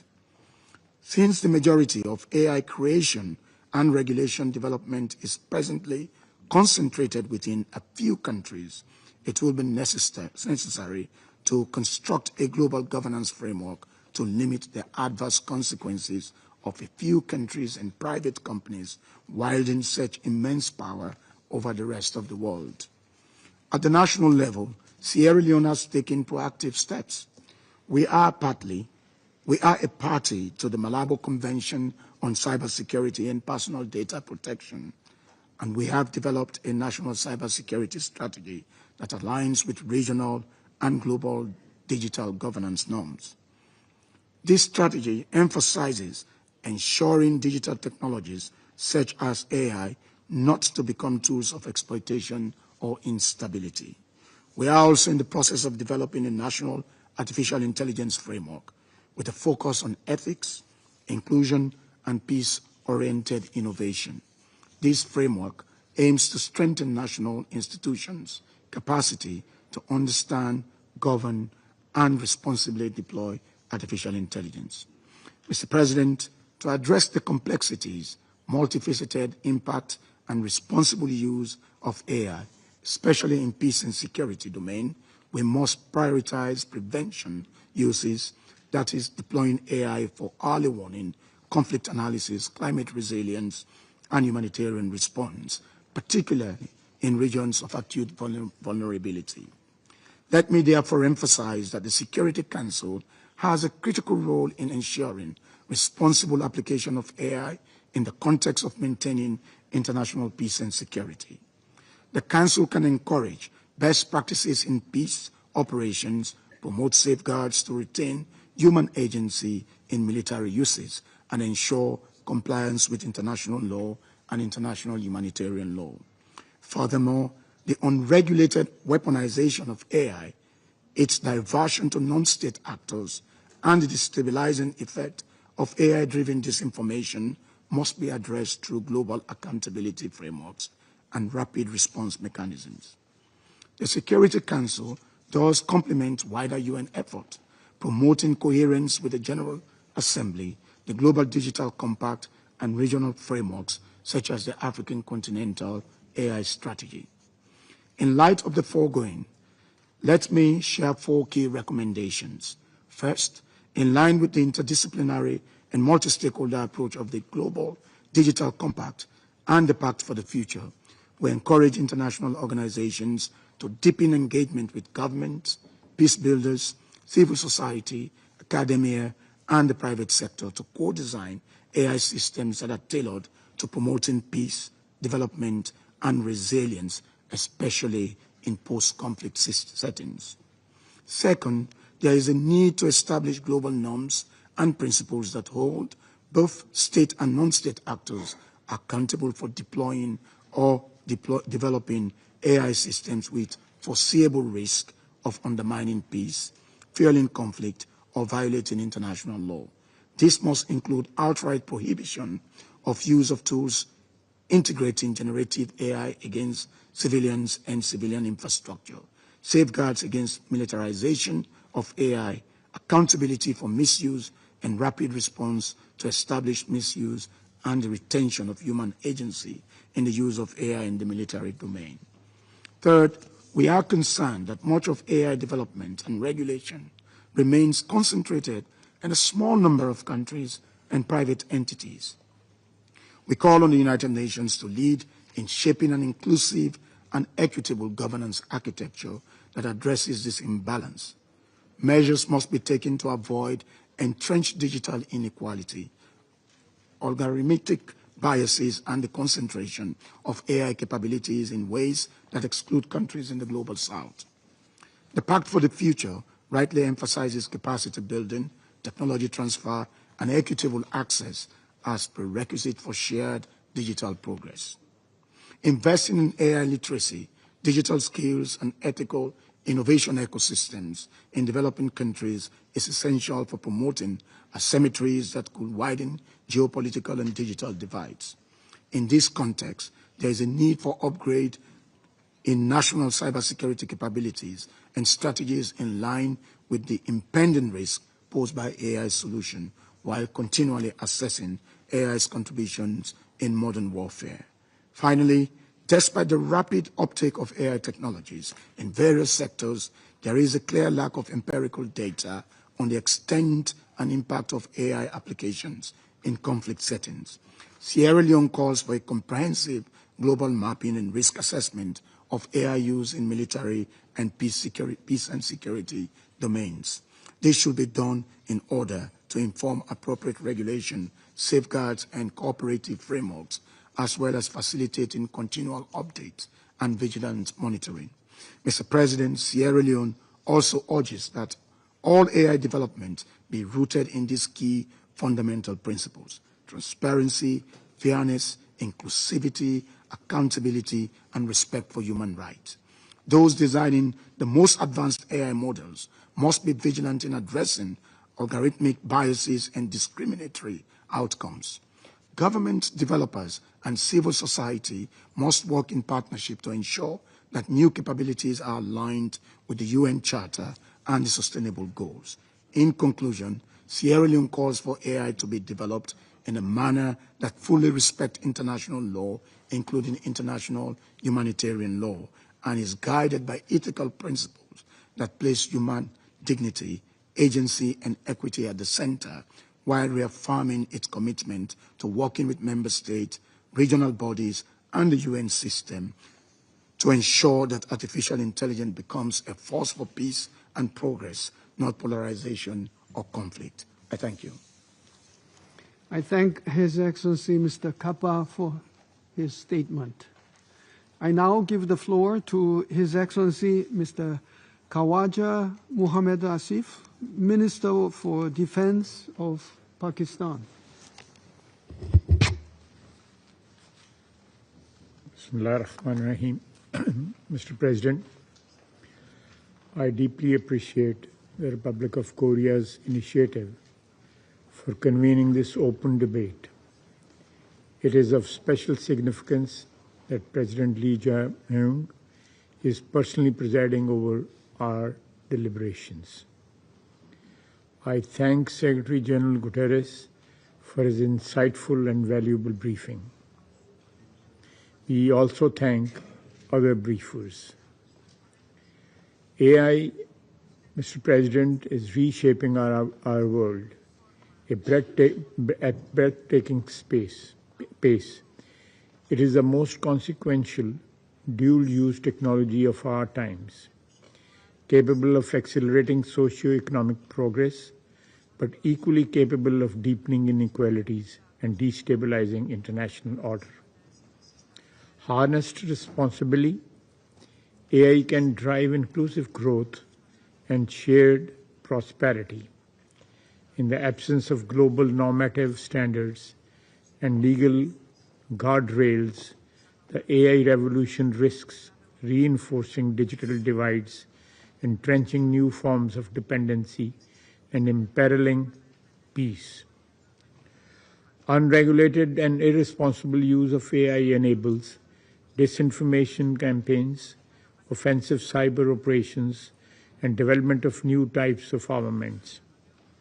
The accelerating weaponization of AI through autonomous weapon systems and AI-driven command and control systems pose a grave danger. Mr. President, in recognition of the importance of this technology, Pakistan developed its first ever national artificial intelligence policy in July 2025. This transformative framework seeks to build AI infrastructure, train 1 million people, and ensure responsible, ethical use of AI. It lays out 6 pillars prioritizing innovation, public awareness, secure systems, sectorial transformation, infrastructure, and international partnership. Pakistan also hosted regional consultations on responsible AI in military domain. In Islamabad on 17 June 2025, in partnership with the Republic of Korea, the Netherlands, and Spain, we appreciate the leadership of ROK and Netherlands in this area. Excellencies, the AI transformation is unfolding in a highly uncertain international environment. The UN Charter is under strain. There is an attempt to normalize use of force. Arms control frameworks are fraying. Strategic competition is intensifying, and technological disparities are deepening. In such a context, the militarization of AI compounds the sense of insecurity, undermines the principle of equal security for all, and erodes trust. Excellencies, in the recent conflict in the subcontinent between India and Pakistan, for the first time, autonomous loitering munitions and high-speed dual-capable cruise missiles were used by one nuclear-armed state against another during the military exchange, which manifests the dangers which AI can pose. These developments raise serious questions for the future of warfare. 3 lessons are clear. 1. AI lowers the threshold for use of force, making wars more politically and operationally feasible. 2.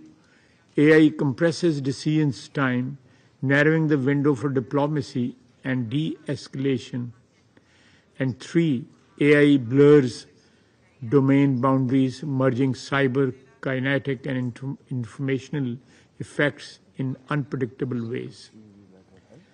Our collective approach to meet these challenges must rest on the following principle. First, the UN Charter and international law must fully govern the development and use of AI. Applications and without meaningful human control should be prohibited. Second, strategic communication on AI nuclear intersections is vital to reduce risk of miscalculation. Third, states must commit to measures that prevent destabilizing use and preemptive incentives. Fourth, developing countries must have the capacity, access, and voice to shape AI governance. Fifth, AI must not become a tool of coercion or technological monopoly. 6. AI governance must be anchored in the legitimacy of the United Nations system. 7. Attempts to monopolize strategic advantage will fail. The only sustainable path is cooperation based on mutual respect. Excellencies, development dimension of AI is crucial. The adoption of General Assembly Resolutions 78/311 led by China last year was a landmark achievement that established the first multilateral agreed blueprint for AI capacity building. Pakistan also welcomes the establishment of annual dialogue on AI governance, along with the International Scientific Panel. We also look forward to exploring further options of promoting AI capacity building by the UN. Mr. President, we must ensure that AI is harnessed to promote peace and development, not conflict and instability. Let us work together to shape an AI architecture that is inclusive, equitable, and effective. Let us preserve the primacy of human judgment in matters of war and peace, ensuring that even in an age of intelligent machines, innovation is guided by principles of morality and humanity. I thank you, Mr. President. I thank His Excellency Mr. Asif for his statement. I now give the floor to His Excellency Mr. Ma Chaoshu, Executive Vice Minister for Foreign Affairs of China. 主席先生，首先感谢韩国发起此次安理会公开辩论。当前全球智能化迅速发展，人工智能在赋能千行百业的同时，也带来了新的风险和挑战。国际社会急需就人工智能全球治理凝聚共识，确保人工智能朝着向善普惠的方向发展。2023年，习近平主席提出全球人工智能治理倡议，为加强全球人工智能治理指明了方向。联合国安理会肩负着维护国际和平与安全的首要责任，对助力人工智能全球治理、管控非传统安全风险责无旁贷。为此，我们要努力做到以下几点：第一，树立以人为本、智能向善的价值取向。发展人工智能要始终以增进人类福祉为目标，以尊重人类尊严和权益为前提，以有利于人类文明进步为方向。要加紧建立完善人工智能伦理规范及问责机制，明确人工智能相关主体的责任和权利边界，确保人工智能研发和应用遵守国际法，符合全人类的共同价值。第二，加快公平普惠、开放共享的赋能行动，要共同打造开放、包容、公正、非歧视的科技发展环境，旗帜鲜明反对单边主义、保护主义，摒弃脱钩断链、小院高墙，避免以意识形态划线、泛化国家安全概念，消除人为制造的科技壁垒。要加强人工智能能力建设，加快弥合南北智能鸿沟。中方支持安理会探讨人工智能在维和与建和工作中的应用场景，以科技赋能和平。第三，严守和平利用、安全可控的原则底线，确保人工智能始终在人类的控制之下，防止出现致命性武器自主杀人。对军事领域应用人工智能技术，各国，尤其是大国，应该采取慎重、负责的态度，防止军备竞赛，防止人工智能恶用、滥用，造成灾难。安理会要重视恐怖组织、极端势力和跨国犯罪集团滥用人工智能的风险，推动国际社会加强合作应对。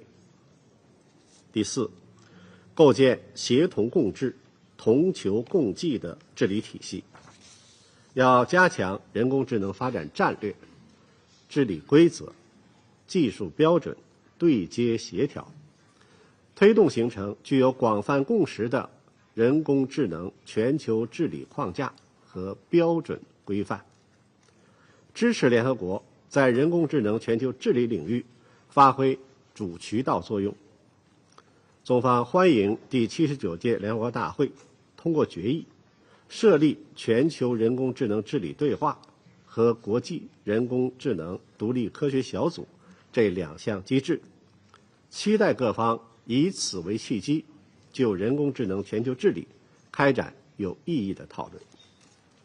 主席先生，中国一直积极推动加强人工智能全球治理和国际合作。去年以来，中国推动联合国大会协商一致通过加强人工智能能力建设国际合作决议，主办2025年世界人工智能大会及人工智能全球治理高级别会议，发布了人工智能全球治理行动计划，倡议成立世界人工智能合作组织。我们将为广大发展中国家提供200期数字经济和人工智能能力建设培训，赋能全球南方可持续发展。中方高度重视人工智能军事应用带来的安全风险，始终以负责任、建设性态度参与军事人工智能全球治理。中方2021年就发布了关于规范人工智能军事应用的立场文件，推动就在军事领域负责任开发和利用人工智能凝聚国际共识。今年是联合国成立80周年，改革完善全球治理体系面临新的契机。前不久，习近平主席郑重提出全球治理倡议，呼吁各国构建更加公正合理的全球治理体系，携手迈向人类命运共同体。这为包括人工智能在内的新兴领域全球治理提供了根本遵循。主席先生，中国作为安理会常任理事国，将继续同各国一道，积极参与人工智能全球治理的进程，为构建持久和平、普遍安全的世界贡献智慧和力量。谢谢主席先生。I thank His Excellency Mr. Ma for his statement. I now give the floor to His Excellency Mr. Mikhail Kratsios, Assistant to the President and Director of the White House Office of Science and Technology Policy of the United States. My sincere thanks to the Republic of Korea as President of the Council, and to President Lee as Chair, Secretary General Gutierrez, and to our briefers today, Professor Bengio and Professor Choi. Your Excellencies, the United States is committed to creating, promoting, and protecting the most innovative AI ecosystem in the world. AI is set to define the future of economic growth, national security, and global competitiveness. The Trump administration believes it is our responsibility to ensure this technology's development benefits all of our fellow citizens, safeguards their liberty and way of life, and protects our next generation. 2 months ago, President Trump unveiled America's AI Action Plan, based on 3 pillars: accelerating AI innovation, building AI infrastructure, and leading international AI diplomacy and security. The United States is resolved to stand at the forefront in developing and deploying frontier AI models and cutting-edge AI applications to address national security risks and usher in a new era of international peace and prosperity. Facilitating better, faster decision-making and enhanced situational awareness for warfighters and statesmen alike, AI technology will have revolutionary applications for war and for peace. But the improper use of AI systems can erode deterrence, create destabilizing effects, and reinforce systems of political control and social engineering. Knowing that, we are resolved that AI technologies used in national security applications are consistent with the highest levels and standards of privacy, civil liberties, transparency, and protections found in the laws of the United States. American companies are leading the charge in advancing the reliability and usefulness of AI systems, held to the highest standards of our commercial sector.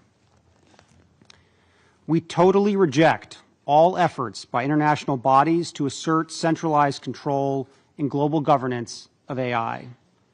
We believe that the responsible diffusion of AI will help pave the way to a flourishing future, one of increased productivity, empowered individuals, and revolutions in scientific advancement.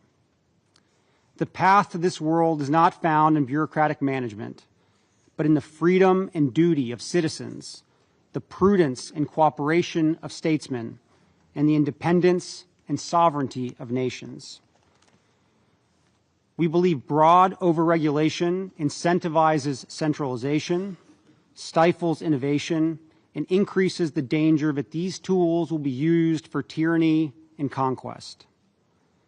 Ideological fixations on social equity, climate catastrophism, and so-called existential risk are dangers to progress and obstacles to responsibly harnessing this technology as an extension of human ingenuity and capacities.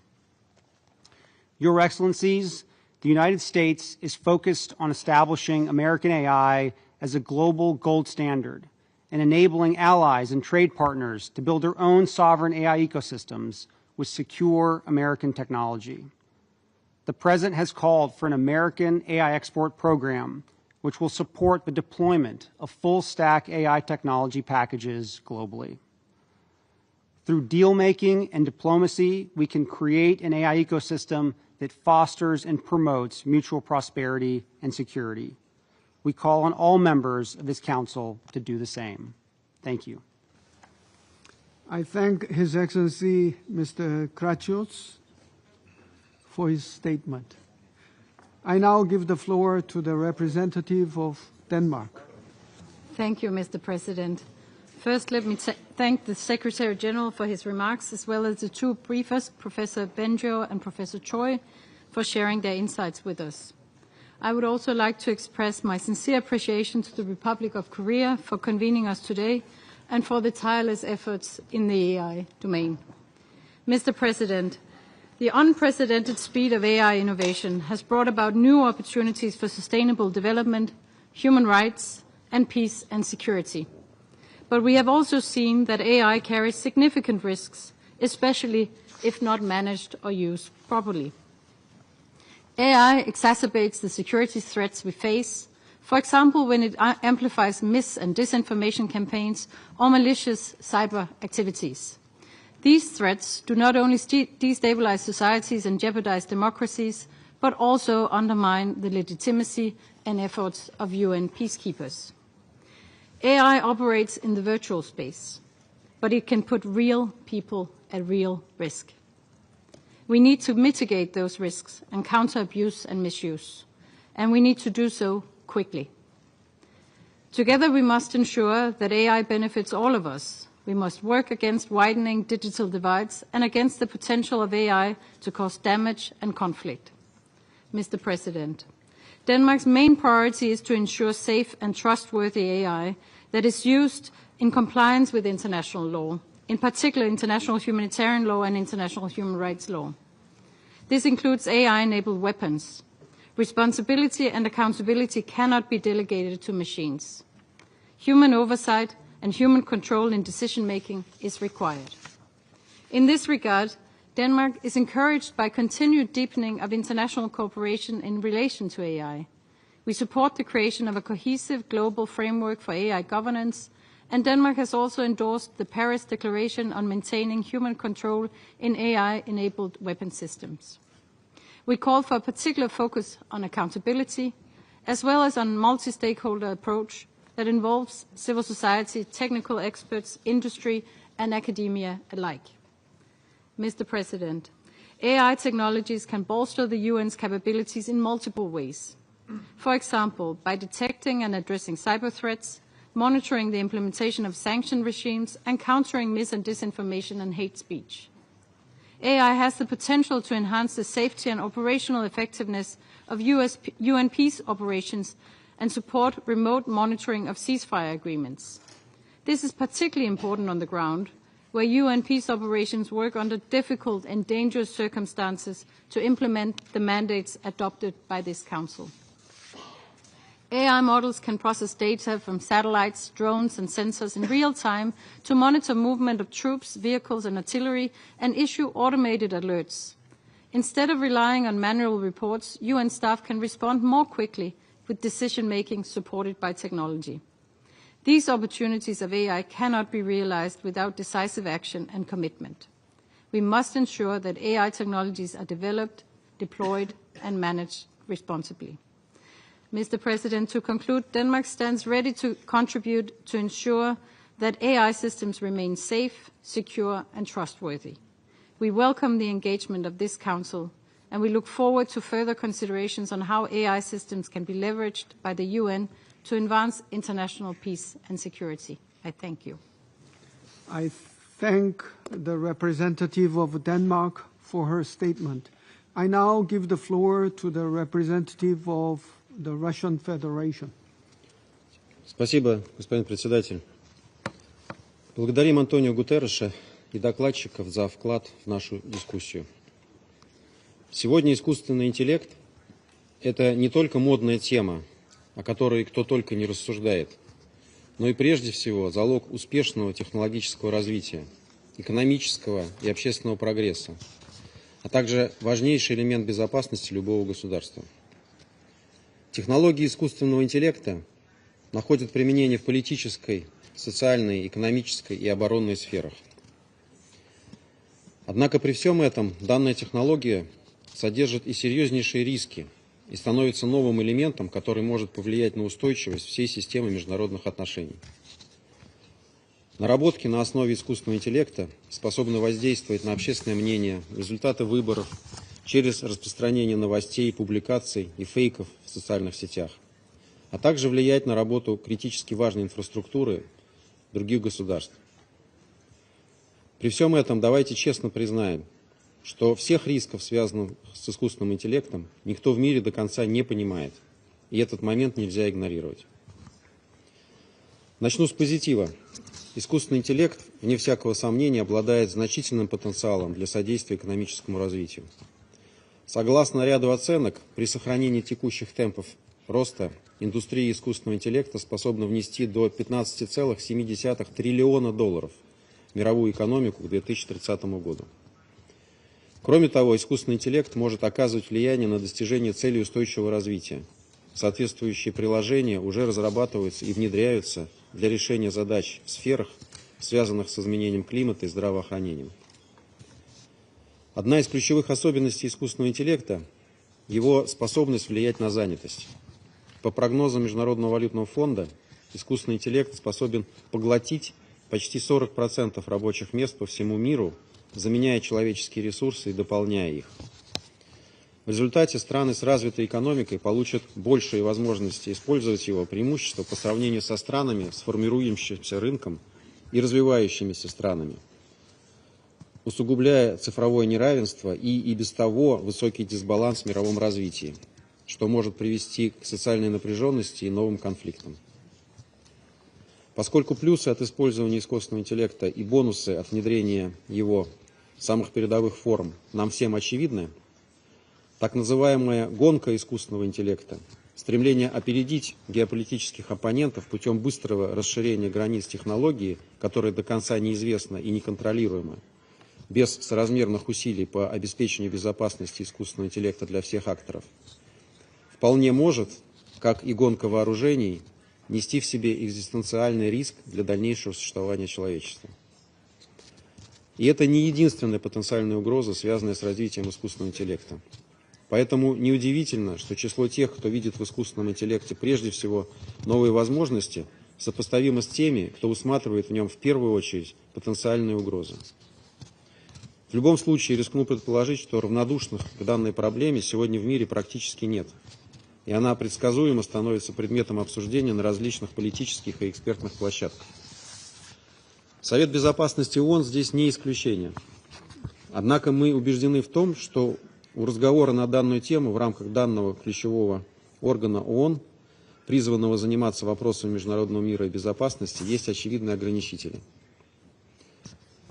Во-первых, нам сложно понять, как генерическая тема искусственного интеллекта связана с четко прописанным в уставе ООН мандатом Совета Безопасности по поддержанию международного мира и безопасности. Во-вторых, что не менее важно, в Совете Безопасности ООН заседает 15 государств. В нем есть очевидный и неестественный перекос в сторону представительства стран Запада. Соответственно, высок риск того, что эта группа государств, заинтересованная в сохранении и упрочении своего технологического лидерства в этой области, попытается навязать всему международному сообществу свой узкокорыстный подход в ущерб прерогативам инклюзивных специализированных форматов, которые занимаются практической работой на этом направлении. Так, дискуссию по тематике компьютерных атак, совершаемых при помощи искусственного интеллекта, целесообразно проводить во всемирном механизме, учрежденном на смену профильной рабочей группе открытого состава Организации Объединенных Наций по международной информбезопасности. Данная переговорная площадка уполномочена рассматривать ключевые вопросы безопасности в сфере ИКТ, включая искусственный интеллект. Новый орган, в отличие от Совета Безопасности ООН, предоставит возможность всем странам на равноправной основе участвовать в выработке решений на сей счет.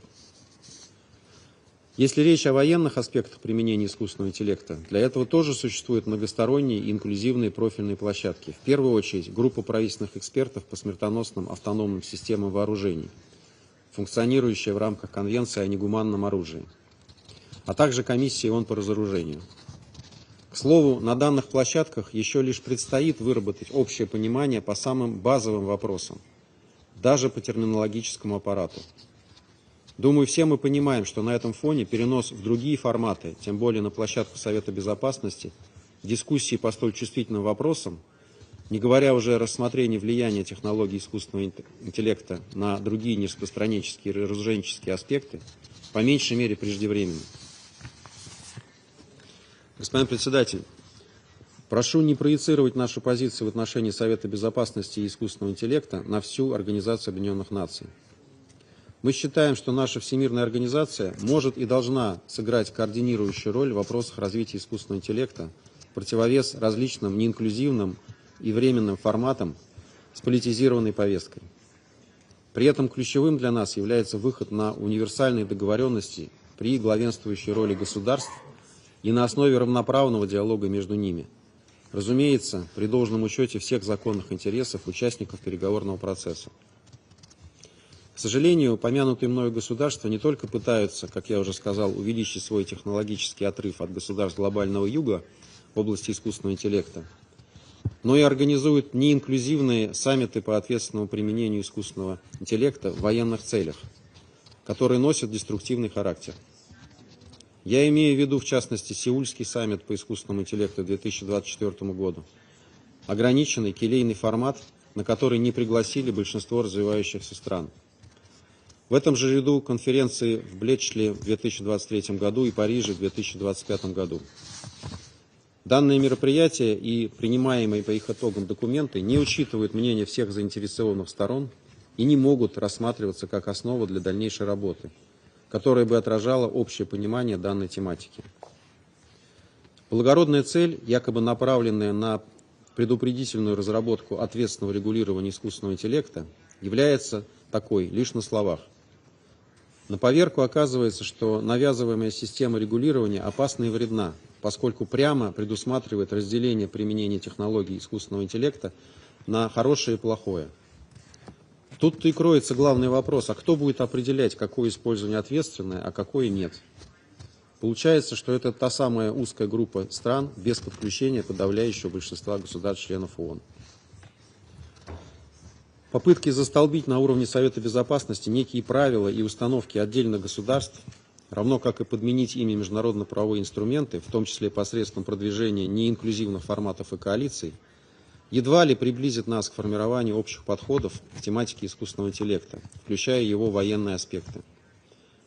В конечном итоге именно это может сыграть с международным сообществом злую шутку и иметь деструктивную проекцию на поддержание международного мира и безопасности. Хотим предостеречь коллег от таких необдуманных шагов.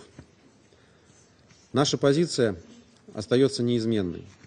Мы поддерживаем координирующую роль ООН в вопросах искусственного интеллекта, приветствуем создание в рамках Всемирной организации механизмов по тематике искусственного интеллекта, глобального диалога и международной независимой научной группы. Рассчитываем на плодотворные дискуссии в рамках этих форматов с опорой на принципы уважения суверенитета государств и соблюдения национальных законодательств производителями искусственного интеллекта. Хочется верить, что всех сидящих в этом зале объединяет убежденность в том, что допустить верховенство искусственного интеллекта над человеком и человеческими ценностями нельзя.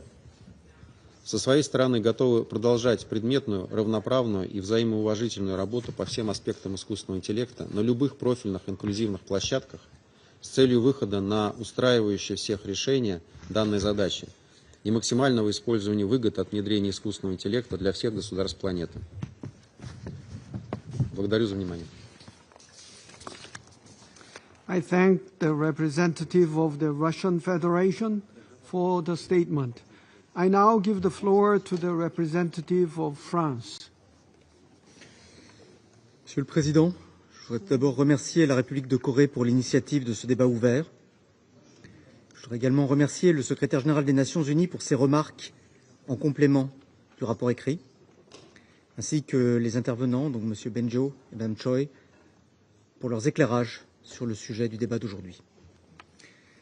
L'intelligence artificielle constitue la révolution technologique majeure de notre siècle. Elle transforme déjà nos sociétés et nos économies, et dans les années à venir, elle influera de manière croissante sur la paix et la sécurité internationale. Le secrétaire général nous l'a rappelé, cette technologie doit être au service de la paix et du bien commun. La France s'y est engagée. Elle a lancé le partenariat mondial pour l'intelligence artificielle en 2019 aux côtés du Canada. La France met en œuvre le règlement européen sur l'IA, encadrant les usages risqués. La France a également soutenu l'adoption du pacte numérique mondial lors du sommet pour l'avenir l'année dernière. En février 2025, lors du sommet pour l'action sur l'intelligence artificielle, nous avons lancé l'initiative Current AI, qui a pour objectif de placer l'intelligence artificielle au service de l'intérêt général. 3 principes clés doivent guider notre action. Premièrement, les nouvelles opportunités offertes par l'intelligence artificielle doivent renforcer l'impact et l'efficacité de l'action des Nations Unies. Utiliser de manière responsable les capacités de l'IA en termes de collecte et d'analyse de données peuvent améliorer la protection des populations civiles et faciliter le travail des opérations de paix. L'intelligence artificielle peut être mobilisée pour identifier les signaux d'alerte précoce des conflits, pour la planification, pour l'aide à la décision, pour mesurer la performance, pour participer aux actions de formation. L'intelligence artificielle permet aussi de mieux anticiper et de gérer les risques humanitaires, les catastrophes climatiques et de réduire l'impact environnemental des opérations de paix.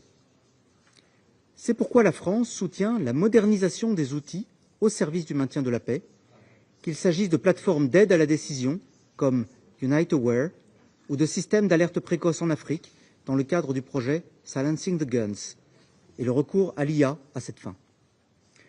Deuxièmement, l'emploi de l'intelligence artificielle en matière de paix et de sécurité doit pouvoir être régulé. La désinformation et les manipulations de l'information, facilitées par l'IA générative, menacent nos démocraties, fragilisent les opérations de paix et la sécurité des casques bleus. Dans le cyberespace, l'intelligence artificielle accroît les capacités de ceux qui cherchent à exploiter une vulnérabilité. Dans le domaine militaire, la perspective de systèmes d'armes intégrant de l'IA présente des risques s'agissant du respect du droit international humanitaire. C'est pourquoi nous partageons pleinement les vues du secrétaire général qu'aucune décision de vie ou de mort ne doit être transférée à un système d'armes autonome fonctionnant hors de tout contrôle humain.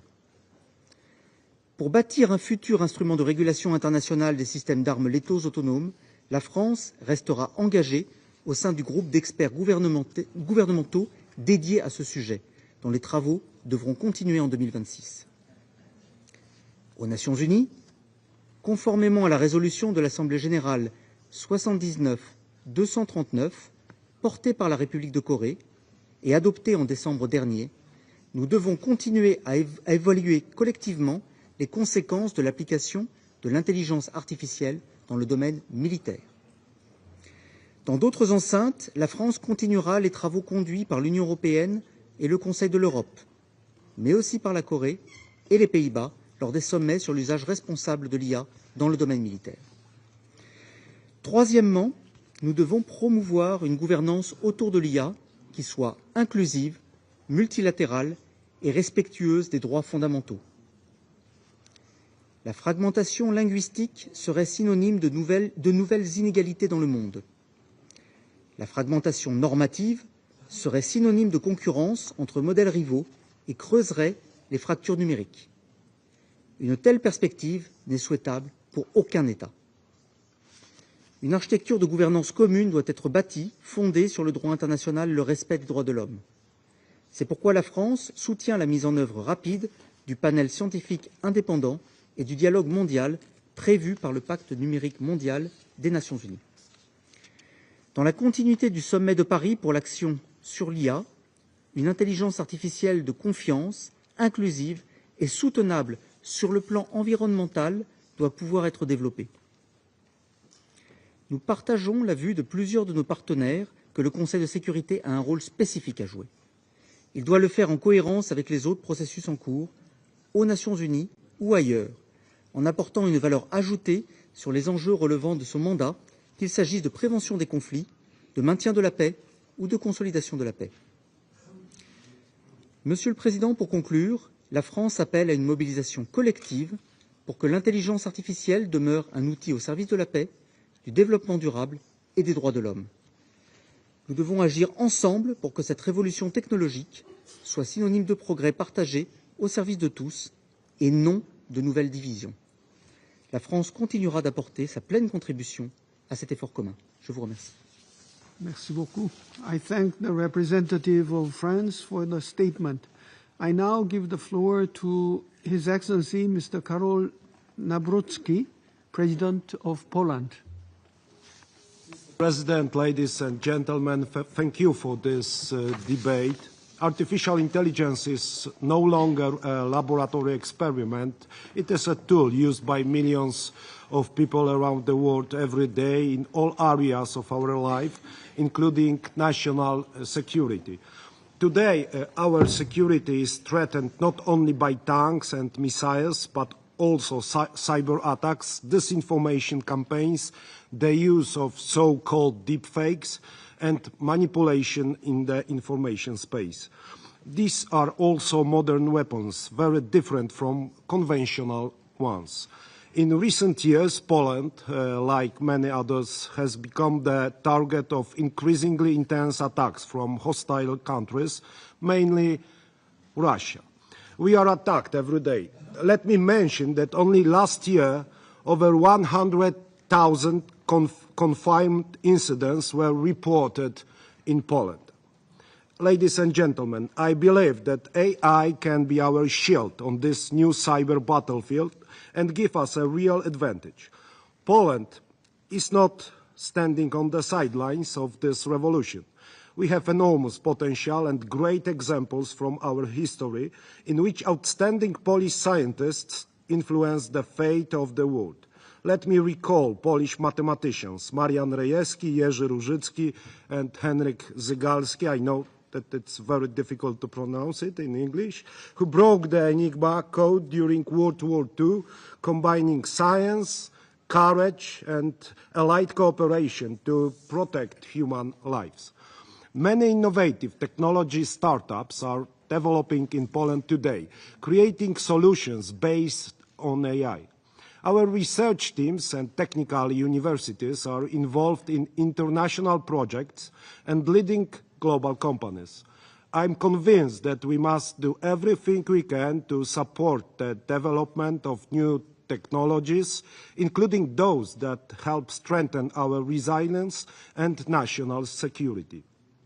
To achieve that goal, 3 weeks ago, I signed a legislative initiative to establish a Breakthrough Technology Development Fund in Poland.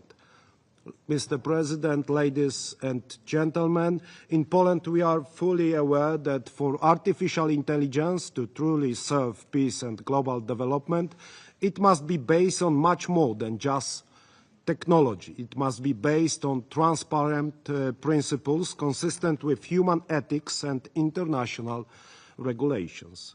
We need a forum where countries can share their experiences in the responsible implementation of AI, including in the security and defense sector. I think that the Security Council can become a leader in developing rules for the use of AI in armed conflicts and enforce standards limiting its use against humans. Ladies and gentlemen, artificial intelligence is a tool. So little and so much. It is up to us whether it will be a tool of creation or a tool of destruction, whether we will use it to protect our values or allow it to be used against them. Poland is ready to cooperate, to share our know-how, to collaborate in developing best practices, to engage in international cooperation in the spirit of ethics, with a view to preserving peace and the principles of international law.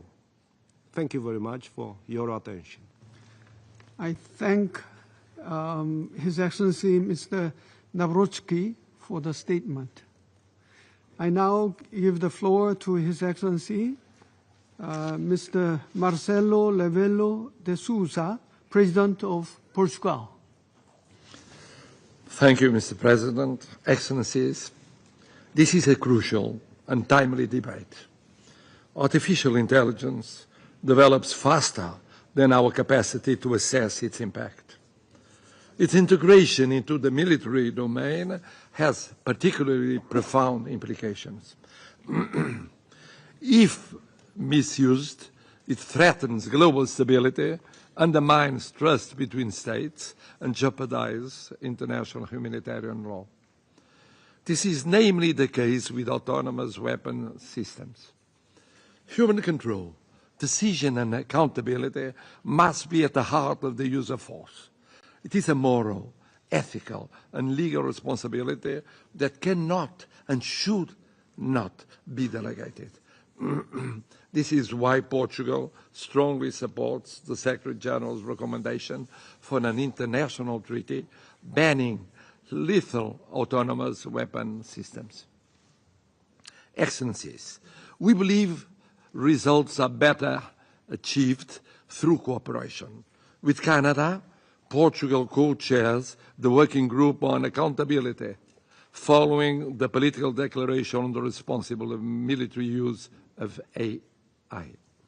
We are also engaged in the process on responsible use of AI in the military.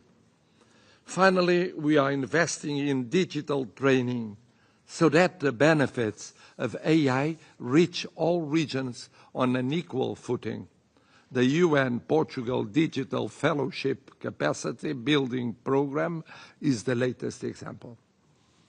Excellencies, the Security Council has a decisive role to play in ensuring that AI is used for the common good. Alongside strategic debates, it can take very practical measures within its mandate, like providing missions with the means to confront disinformation campaigns, creating practical guides on AI in conflict scenarios, or use AI tools to improve risk prevention and analysis.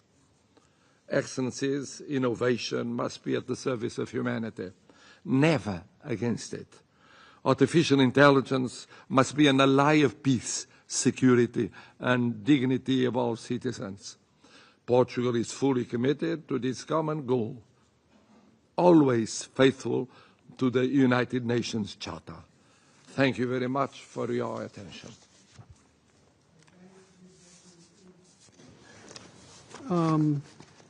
Marcelo Rebelo de Sousa for the statement. I now give the floor to His Excellency Mr.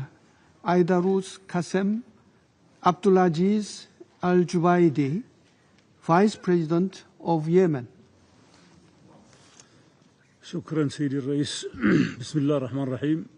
السيد الرئيس، أصحاب المعالي والسعادة، يمثل الذكاء الاصطناعي تحولا جذريا في عالمنا المعاصر، ويحمل في طياته إمكانات عظيمة للابتكار والتنمية، كما يحمل تحديات ومخاطر قد تفاقم حالة عدم الاستقرار، خصوصا في البلدان التي تعاني من صراعات طويلة الأمد.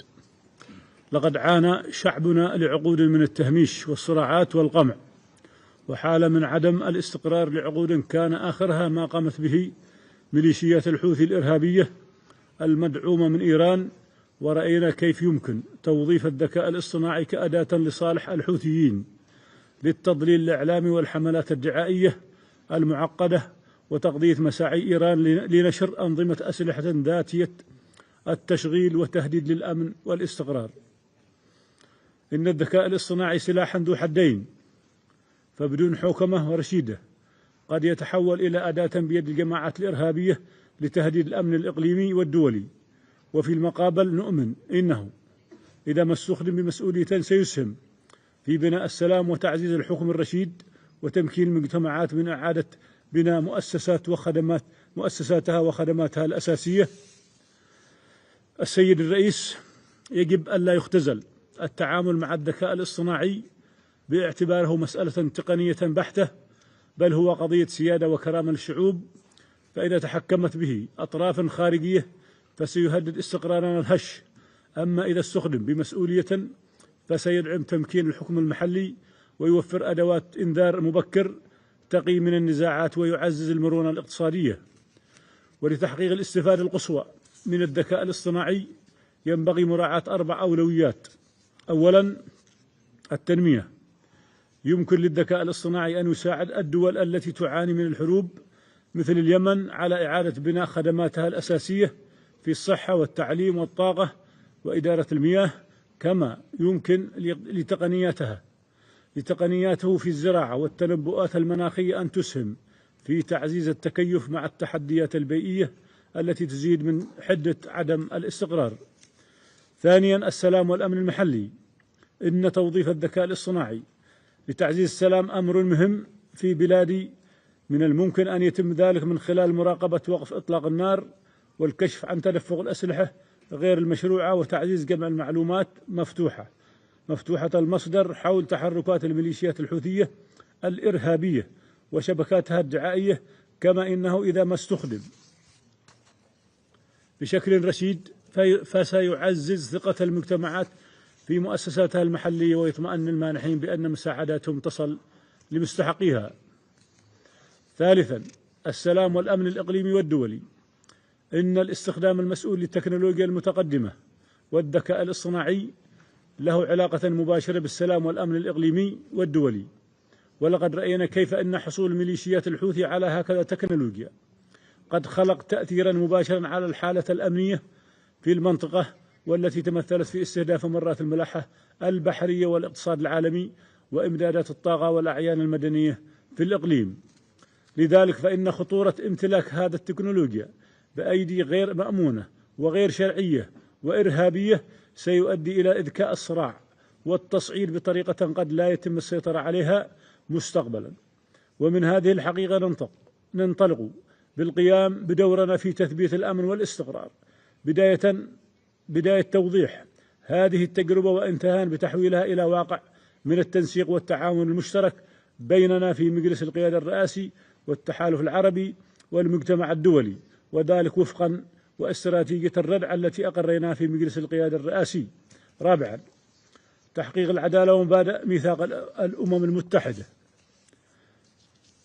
إن الذكاء الاصطناعي يجب أن يكون عامل مساعد لتحقيق العدالة وإنفاذ القانون، ليس محليا فقط بل حتى على المستوى الدولي، فلا يجب أن يؤثر الذكاء الاصطناعي سلبا على تطلعات الشعوب أو حقوقها بما كفلته لها المواثيق والاتفاقيات الدولية وفي طليعتها ميثاق الأمم المتحدة. لذلك فإن هذه التكنولوجيا يجب أن تسخر لخدمة الشعوب في تطوير نفسها وتعزيز مشاركتها الأممية وضمان حق تقرير المصير للشعوب وفق إرادتها. والسلام عليكم ورحمة الله وبركاته. I thank His Excellency Mr. Al-Jubaidi for his statement. I now give the floor to His Excellency Mr. Sitibani Ligama Mamada Lavuka, Prime Minister and Minister for Foreign Affairs, Civil Service and Public Enterprises and Information of Fiji. Thank you, Your Excellency, President Jae Myung Lee. Your Excellencies, I'm indeed grateful for this opportunity to speak on this issue, and I sincerely thank the Republic of Korea for their leadership this month. We now live in a world where our lives are reliant on digital technologies. In line with the Pact of the Future, technological advancements and enhanced artificial intelligence can support peace and security by improving human capacity to detect, prevent, and manage conflict. But AI cannot resolve them on its own. Peace is ultimately a human process involving trust, justice, and political will.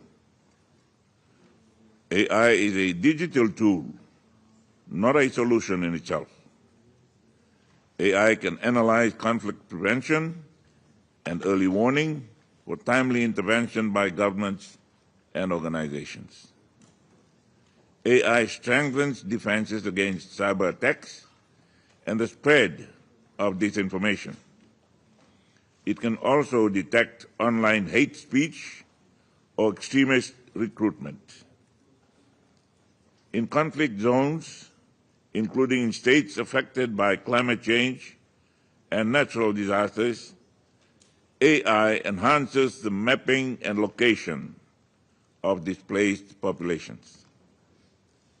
The UN Security Council, therefore, needs to consider a global governance architecture through an intergovernmental process on the use of AI in peace and security, and to map clearly its risks and challenges. On our part, the Pacific leaders have endorsed the Ocean of Peace Declaration. We have declared our region as a zone of peace, where sovereignty, respect, and rights uphold our way of life. A region free from military interference, a region that upholds and sustains peace.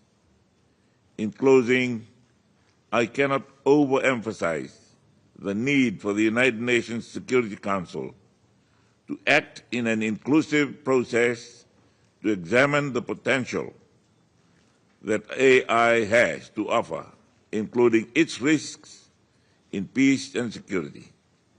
We need to act swiftly together now. Thank you. I thank His Excellency Mr. Rabuka for the statement. I now give the floor to His Excellency Mr. Ervin Ibrahimovic, Deputy Prime Minister and Minister for Foreign Affairs of Montenegro. Thank you, Mr. President, Excellencies, distinguished colleagues. I thank the Republic of Korea for convening this important debate at such a critical moment. Across the globe, unresolved conflicts and rising geopolitical tensions test our collective ability to safeguard peace. At the same time, the pace of technological transformation brings new and complex risks. Among them, artificial intelligence stands out, holding not only extraordinary potential to advance humanity, but also the power to deepen existing security challenges. AI can act as a powerful force to good, strengthening peacekeeping, early warning and conflict prevention, and humanitarian response.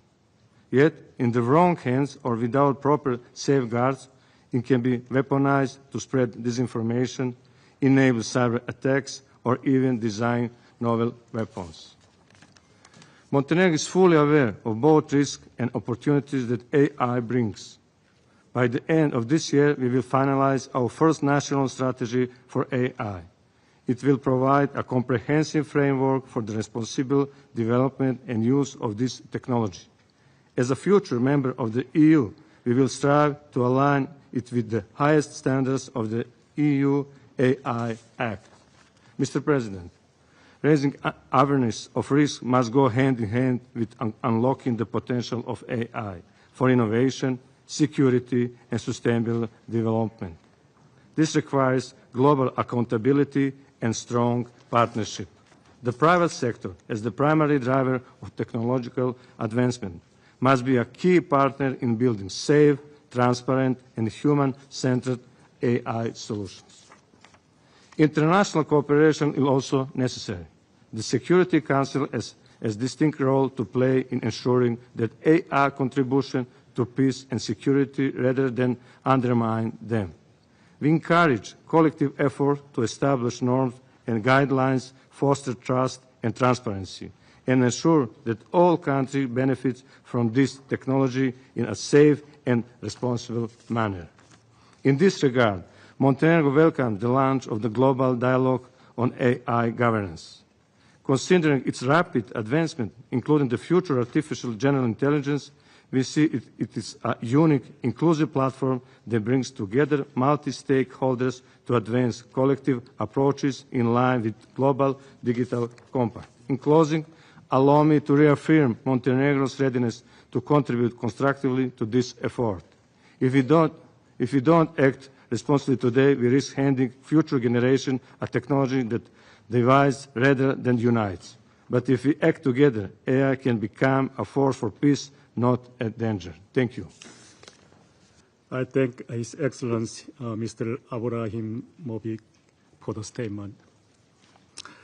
Now I give the floor to His Excellency Mr. Dick Schoof, Prime Minister of the Kingdom of the Netherlands. Thank you, Mr. President. When the Dutch philosopher Cornelis Verhoeven was asked for his opinion on the digital revolution, he said, "Computers will never be able to do what we do because we created them." And then again, that's what the ape said about us. It might sound like a flippant remark, but there's an element of truth to it too. We're here today to talk about artificial intelligence and international peace and security. It's such an important topic that South Korea has put it on the Security Council agenda, which we greatly appreciate. And when it comes to AI, opinion is generally divided into two camps, for and against. But if we look more closely, it's clear that the positive and negative views on AI's potential are equally valid. Because AI can indeed help provide solutions to global issues like climate change, food security, water management, and collateral damage in military conflicts. But it can also be used for cyber attacks and disinformation campaigns, so there's every reason for us to develop accountability mechanisms. In 2023, the Netherlands and South Korea jointly initiated a broad international debate on the responsible use of AI in the military domain, the RE-AIM process. As part of this process, the Netherlands launched a global commission on responsible AI in the military domain. This independent body is made up of around 20 international commissioners, from philosophers and lawyers to mathematicians and computer scientists, and is supported by a broad group of experts. It's been working on this issue for the past 18 months, and today it's presenting its final report with concrete recommendations on how governments can embed this theme in their policy agendas. But beyond the military domain, AI has already spread more broadly into our day-to-day lives. And while everyone accepts that we need security safeguards for military applications, that isn't automatically the case in other areas. So we need to pay special attention to those areas too. This is a task that the Netherlands takes very seriously. By drawing up frameworks and impact analyses for the use of AI and algorithms, as well as by working with a range of organizations concerned with raising awareness and providing information on AI, including ELSA Labs, which stands for Ethical, Legal and Societal Aspects of AI. But of course, this requires a broader approach too. The Netherlands supports the EU vision on jointly building an innovative European ecosystem focused on people, trust and accountability. These are all steps in the right direction. At the same time, we know this is a technology that sometimes moves faster than we can expect. So we need to move fast too. We need to keep up tempo and keep this issue on the global UN agenda. It's also important to remember that every innovation begins with belief in its potential. Take healthcare, for example, where robots are carefully analyzing CT and MRI scans and even performing operations, leaving humans to do what only humans can do. So let's not focus only on the risk that AI entails, but also on the opportunity it brings. And now, Mr. President, I'm keen to hear all the views of all the others in this room. Thank you so much. I thank His Excellency Mr. Schoof for the statement. Now I give the floor to His Excellency Mr. Sadir Japarov, President of Kyrgyzstan. Урматтуу төрага мырза, урматтуу коопсуздук кеңешинин мүчөлөрү, айымдар жана мырзалар, Биринчиден, бул иш-чараны жогорку деңгээлде уюштургандыгы үчүн Корея Республикасынын президенти Ли Чжэ-мен мырзага ыраазычылыгымды билдиремин. Бул маселени Бириккен Улуттар Уюмунун Коопсуздук кеңешинин жыйынынын күн тартибине киргизүү абдан актуалдуу деп эсептеймин.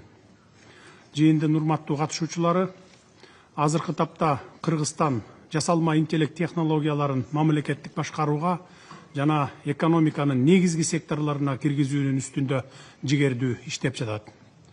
Биз 2024-2028 жылдарга карата санарип трансформация концепциясынын негизинде бир катар демилгелерди ишке ашыруудабыз. Алардын ичинде улуттук жасалма интеллект платформасын, жогорку өндүрүмдүүлүктөгү эсептөө борборун түзүү, адистерди даярдоо үчүн билим берүү программалары иштелип чыгууда.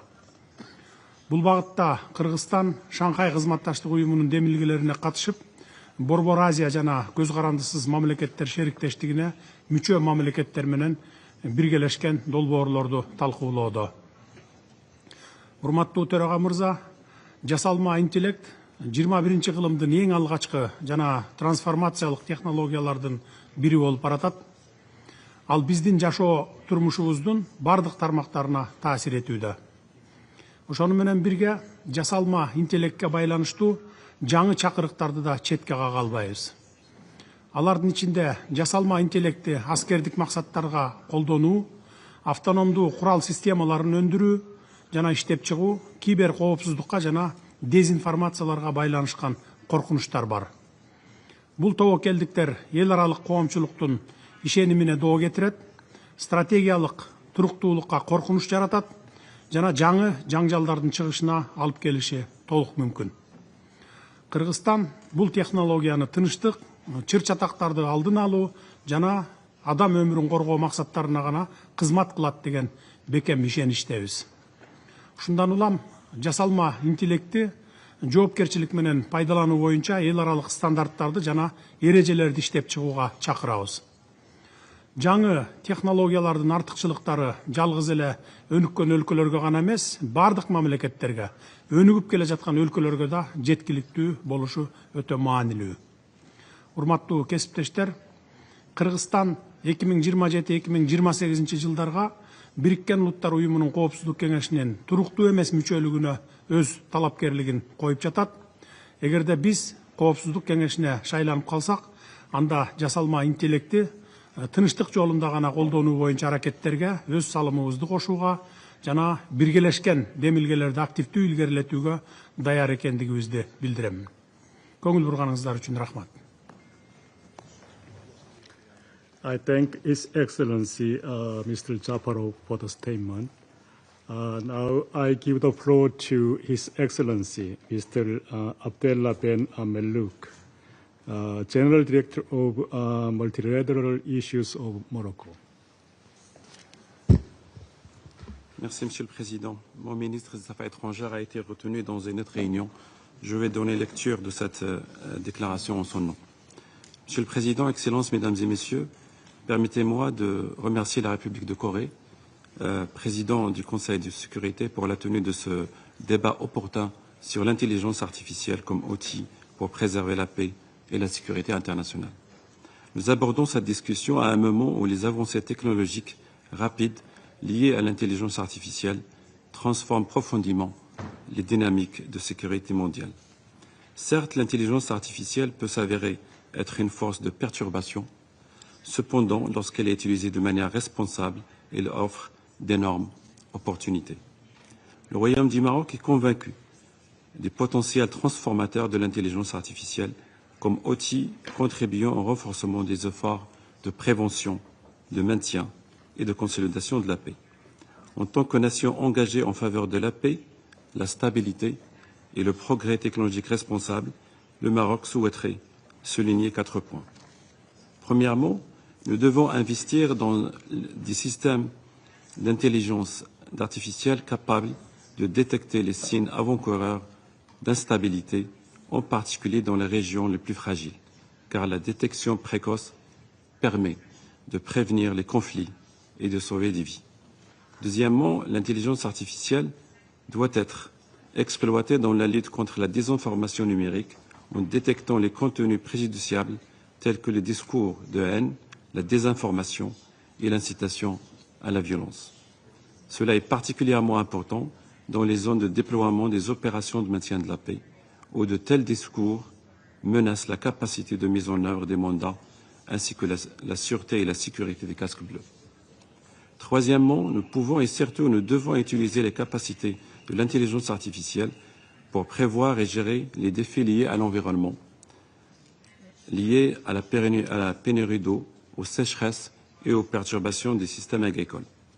Enfin, le Conseil de sécurité, conformément à son mandat, pourrait envisager une approche similaire à celle de sa résolution 1540 sur les armes de destruction massive lorsqu'il s'agit de capacités de l'IA entre les mains d'acteurs non étatiques et de groupes terroristes. Monsieur le Président, Excellences, Mesdames et Messieurs, le Maroc réaffirme son engagement à travailler avec tous les partenaires en faveur d'une utilisation responsable de l'intelligence artificielle guidée par des principes garantissant le respect du droit international et des considérations éthiques, la prévention de la discrimination, l'accès équitable et le transfert de technologies, la responsabilité environnementale en déployant les infrastructures IA et une gouvernance qui encourage l'innovation. Je vous remercie. I thank His Excellency Mr. Al-Louk for the statement. I now give the floor to His Excellency Mr. Khan Parut, Secretary of State of Cambodia.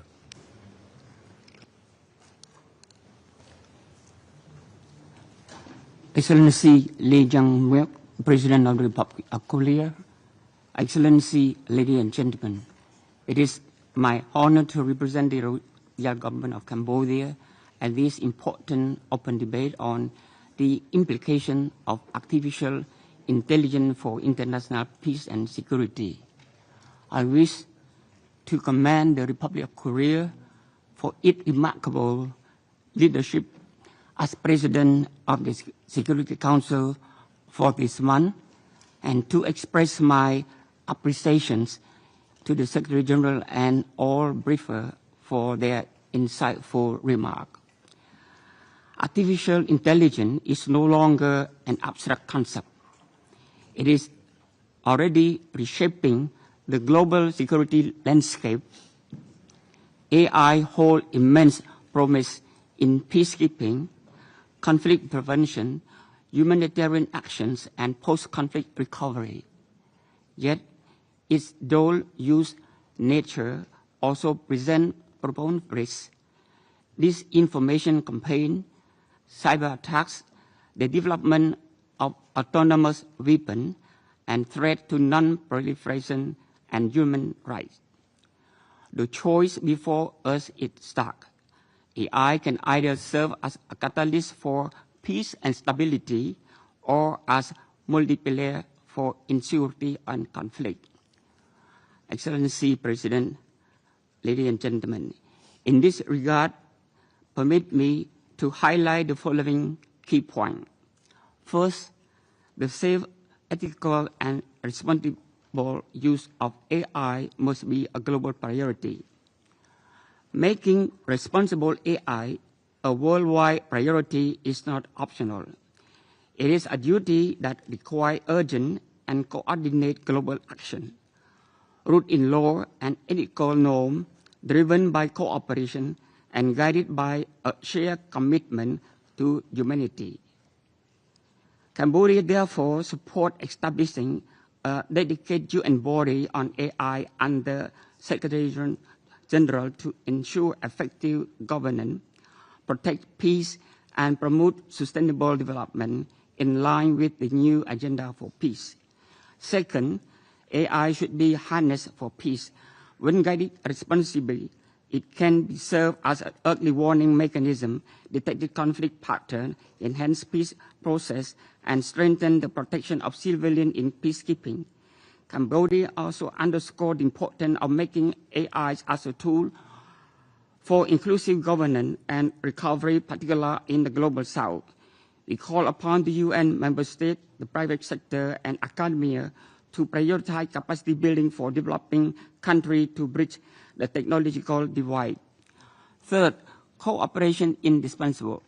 No country can address the complexity and multifaceted impact of AI alone.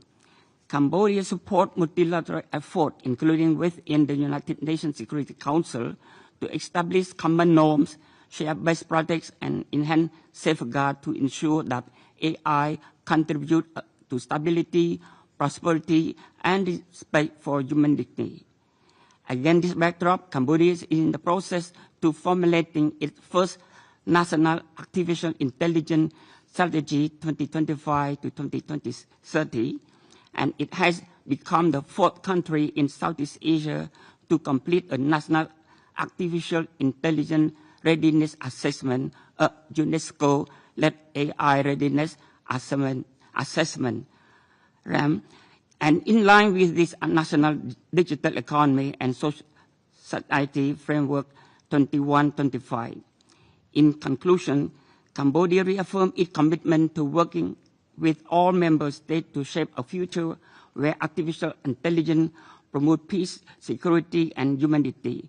We pledge to ensure that the development and use of AI technology follow international law and reflect our shared value, driving a global vision that is inclusive, ethical, and grounded in respect of humanity. I thank you, Mr. President. I thank His Excellency Mr. Khan for the statement. Now I give the floor to His Excellency Mr. Lutfei Siddiqui, Special Envoy on International Affairs to the Chief Advisor of Bangladesh. Thank you, Mr. President, Excellency, ladies and gentlemen. The enormous benefits of AI are self-evident. At the same time, the potential perils of AI are pernicious, for which we need appropriate policy responses, both at national and international levels. Mr. President, with the exception of city-states, Bangladesh is the most densely populated country in the world with a large young population. Heavy density means that online disinformation can spread very quickly with serious offline consequences in the physical world, especially when that disinformation is conducted from outside our borders. With weaponized AI, the policy challenges are great unless we work together internationally across borders. The United Nations has the opportunity to ensure that all member states play a constructive role in combating motivated disinformation efforts from across borders. The UN may also play a catalytic role in ensuring greater cooperation between platform companies or technology companies and governments. Member states may also collaborate to share experiences in educating their populations against AI-doctored disinformation. We welcome the ongoing UN and multilateral initiatives, including the Secretary-General's call for a global digital compact, the recent launch of the Global Dialogue on AI Governance, and the establishment of an independent international scientific panel. These are crucial not just for peace and security, but also to ensure that the fruits of AI are inclusive to all and the threats from AI protect the most vulnerable of all. Bangladesh is ready and eager to contribute to these initiatives. I thank you. I thank His Excellency Mr. Siddiqui for the statement. And now we have the last speaker. I give the floor to His Excellency Mr. Martin Prick, Director of the Office Foreign Affairs of the Liechtenstein. Mr. President, the use of AI tools has become a reality in our daily lives. As with all technologies, it brings potential benefits, but also considerable risks. We must ensure that the development and use of AI tools take place in line with the UN Charter and international law. Mr. President, used responsibly, AI tools can help the humanitarian community refine early warning systems and improve crisis response, through better data collection and analysis. In so doing, these tools can also support conflict prevention efforts as well as the efficiency and precision of humanitarian missions.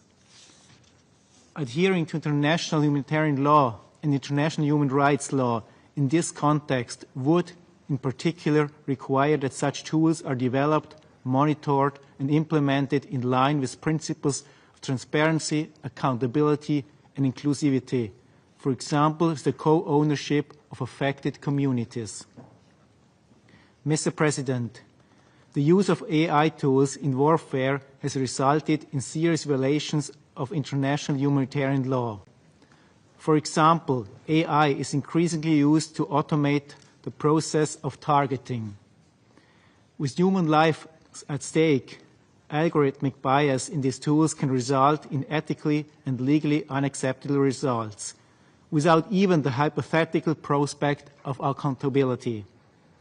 Civilian harm resulting from the use of AI tools demonstrates the need to redouble our efforts to prohibit fully autonomous weapons in international law, in line with the recent call of the Secretary General. Life or death decisions must never be made without human control. Ensuring meaningful human control over AI tools is the bare minimum standard for compliance with international humanitarian and international human rights law, and the only way to ensure that accountability for violations is achievable. Regulation is also needed to ensure that AI tools cannot be used to spread disinformation and hate speech. Such regulation would ideally pave the way to ensure that those who develop or deploy such tools are held accountable for violations they are responsible for, in accordance with applicable international law. Mr. President, malicious cyber operations, including those enabled by AI tools, can cause devastating harm to civilians. And yet there remains a troubling lack of clarity on how international criminal law applies to cyber warfare. While there is broad agreement that international law governs cyberspace, its practical application remains unsettled, especially in the context of accountability for cyber-related atrocities. We therefore wish to draw your attention to the Council of Advisors report on the application of the Rome Statute of the International Criminal Court to cyber warfare, prepared by Liechtenstein. This report seeks to contribute to a clearer understanding of how the Rome Statute of the International Criminal Court applies in the cyber domain, which is essential not only for the court's work, but also for guiding the UN Security Council in its mandate to refer situations involving the commission of the most serious crimes under international law. I thank you. I thank His Excellency Mr. Brick for the statement.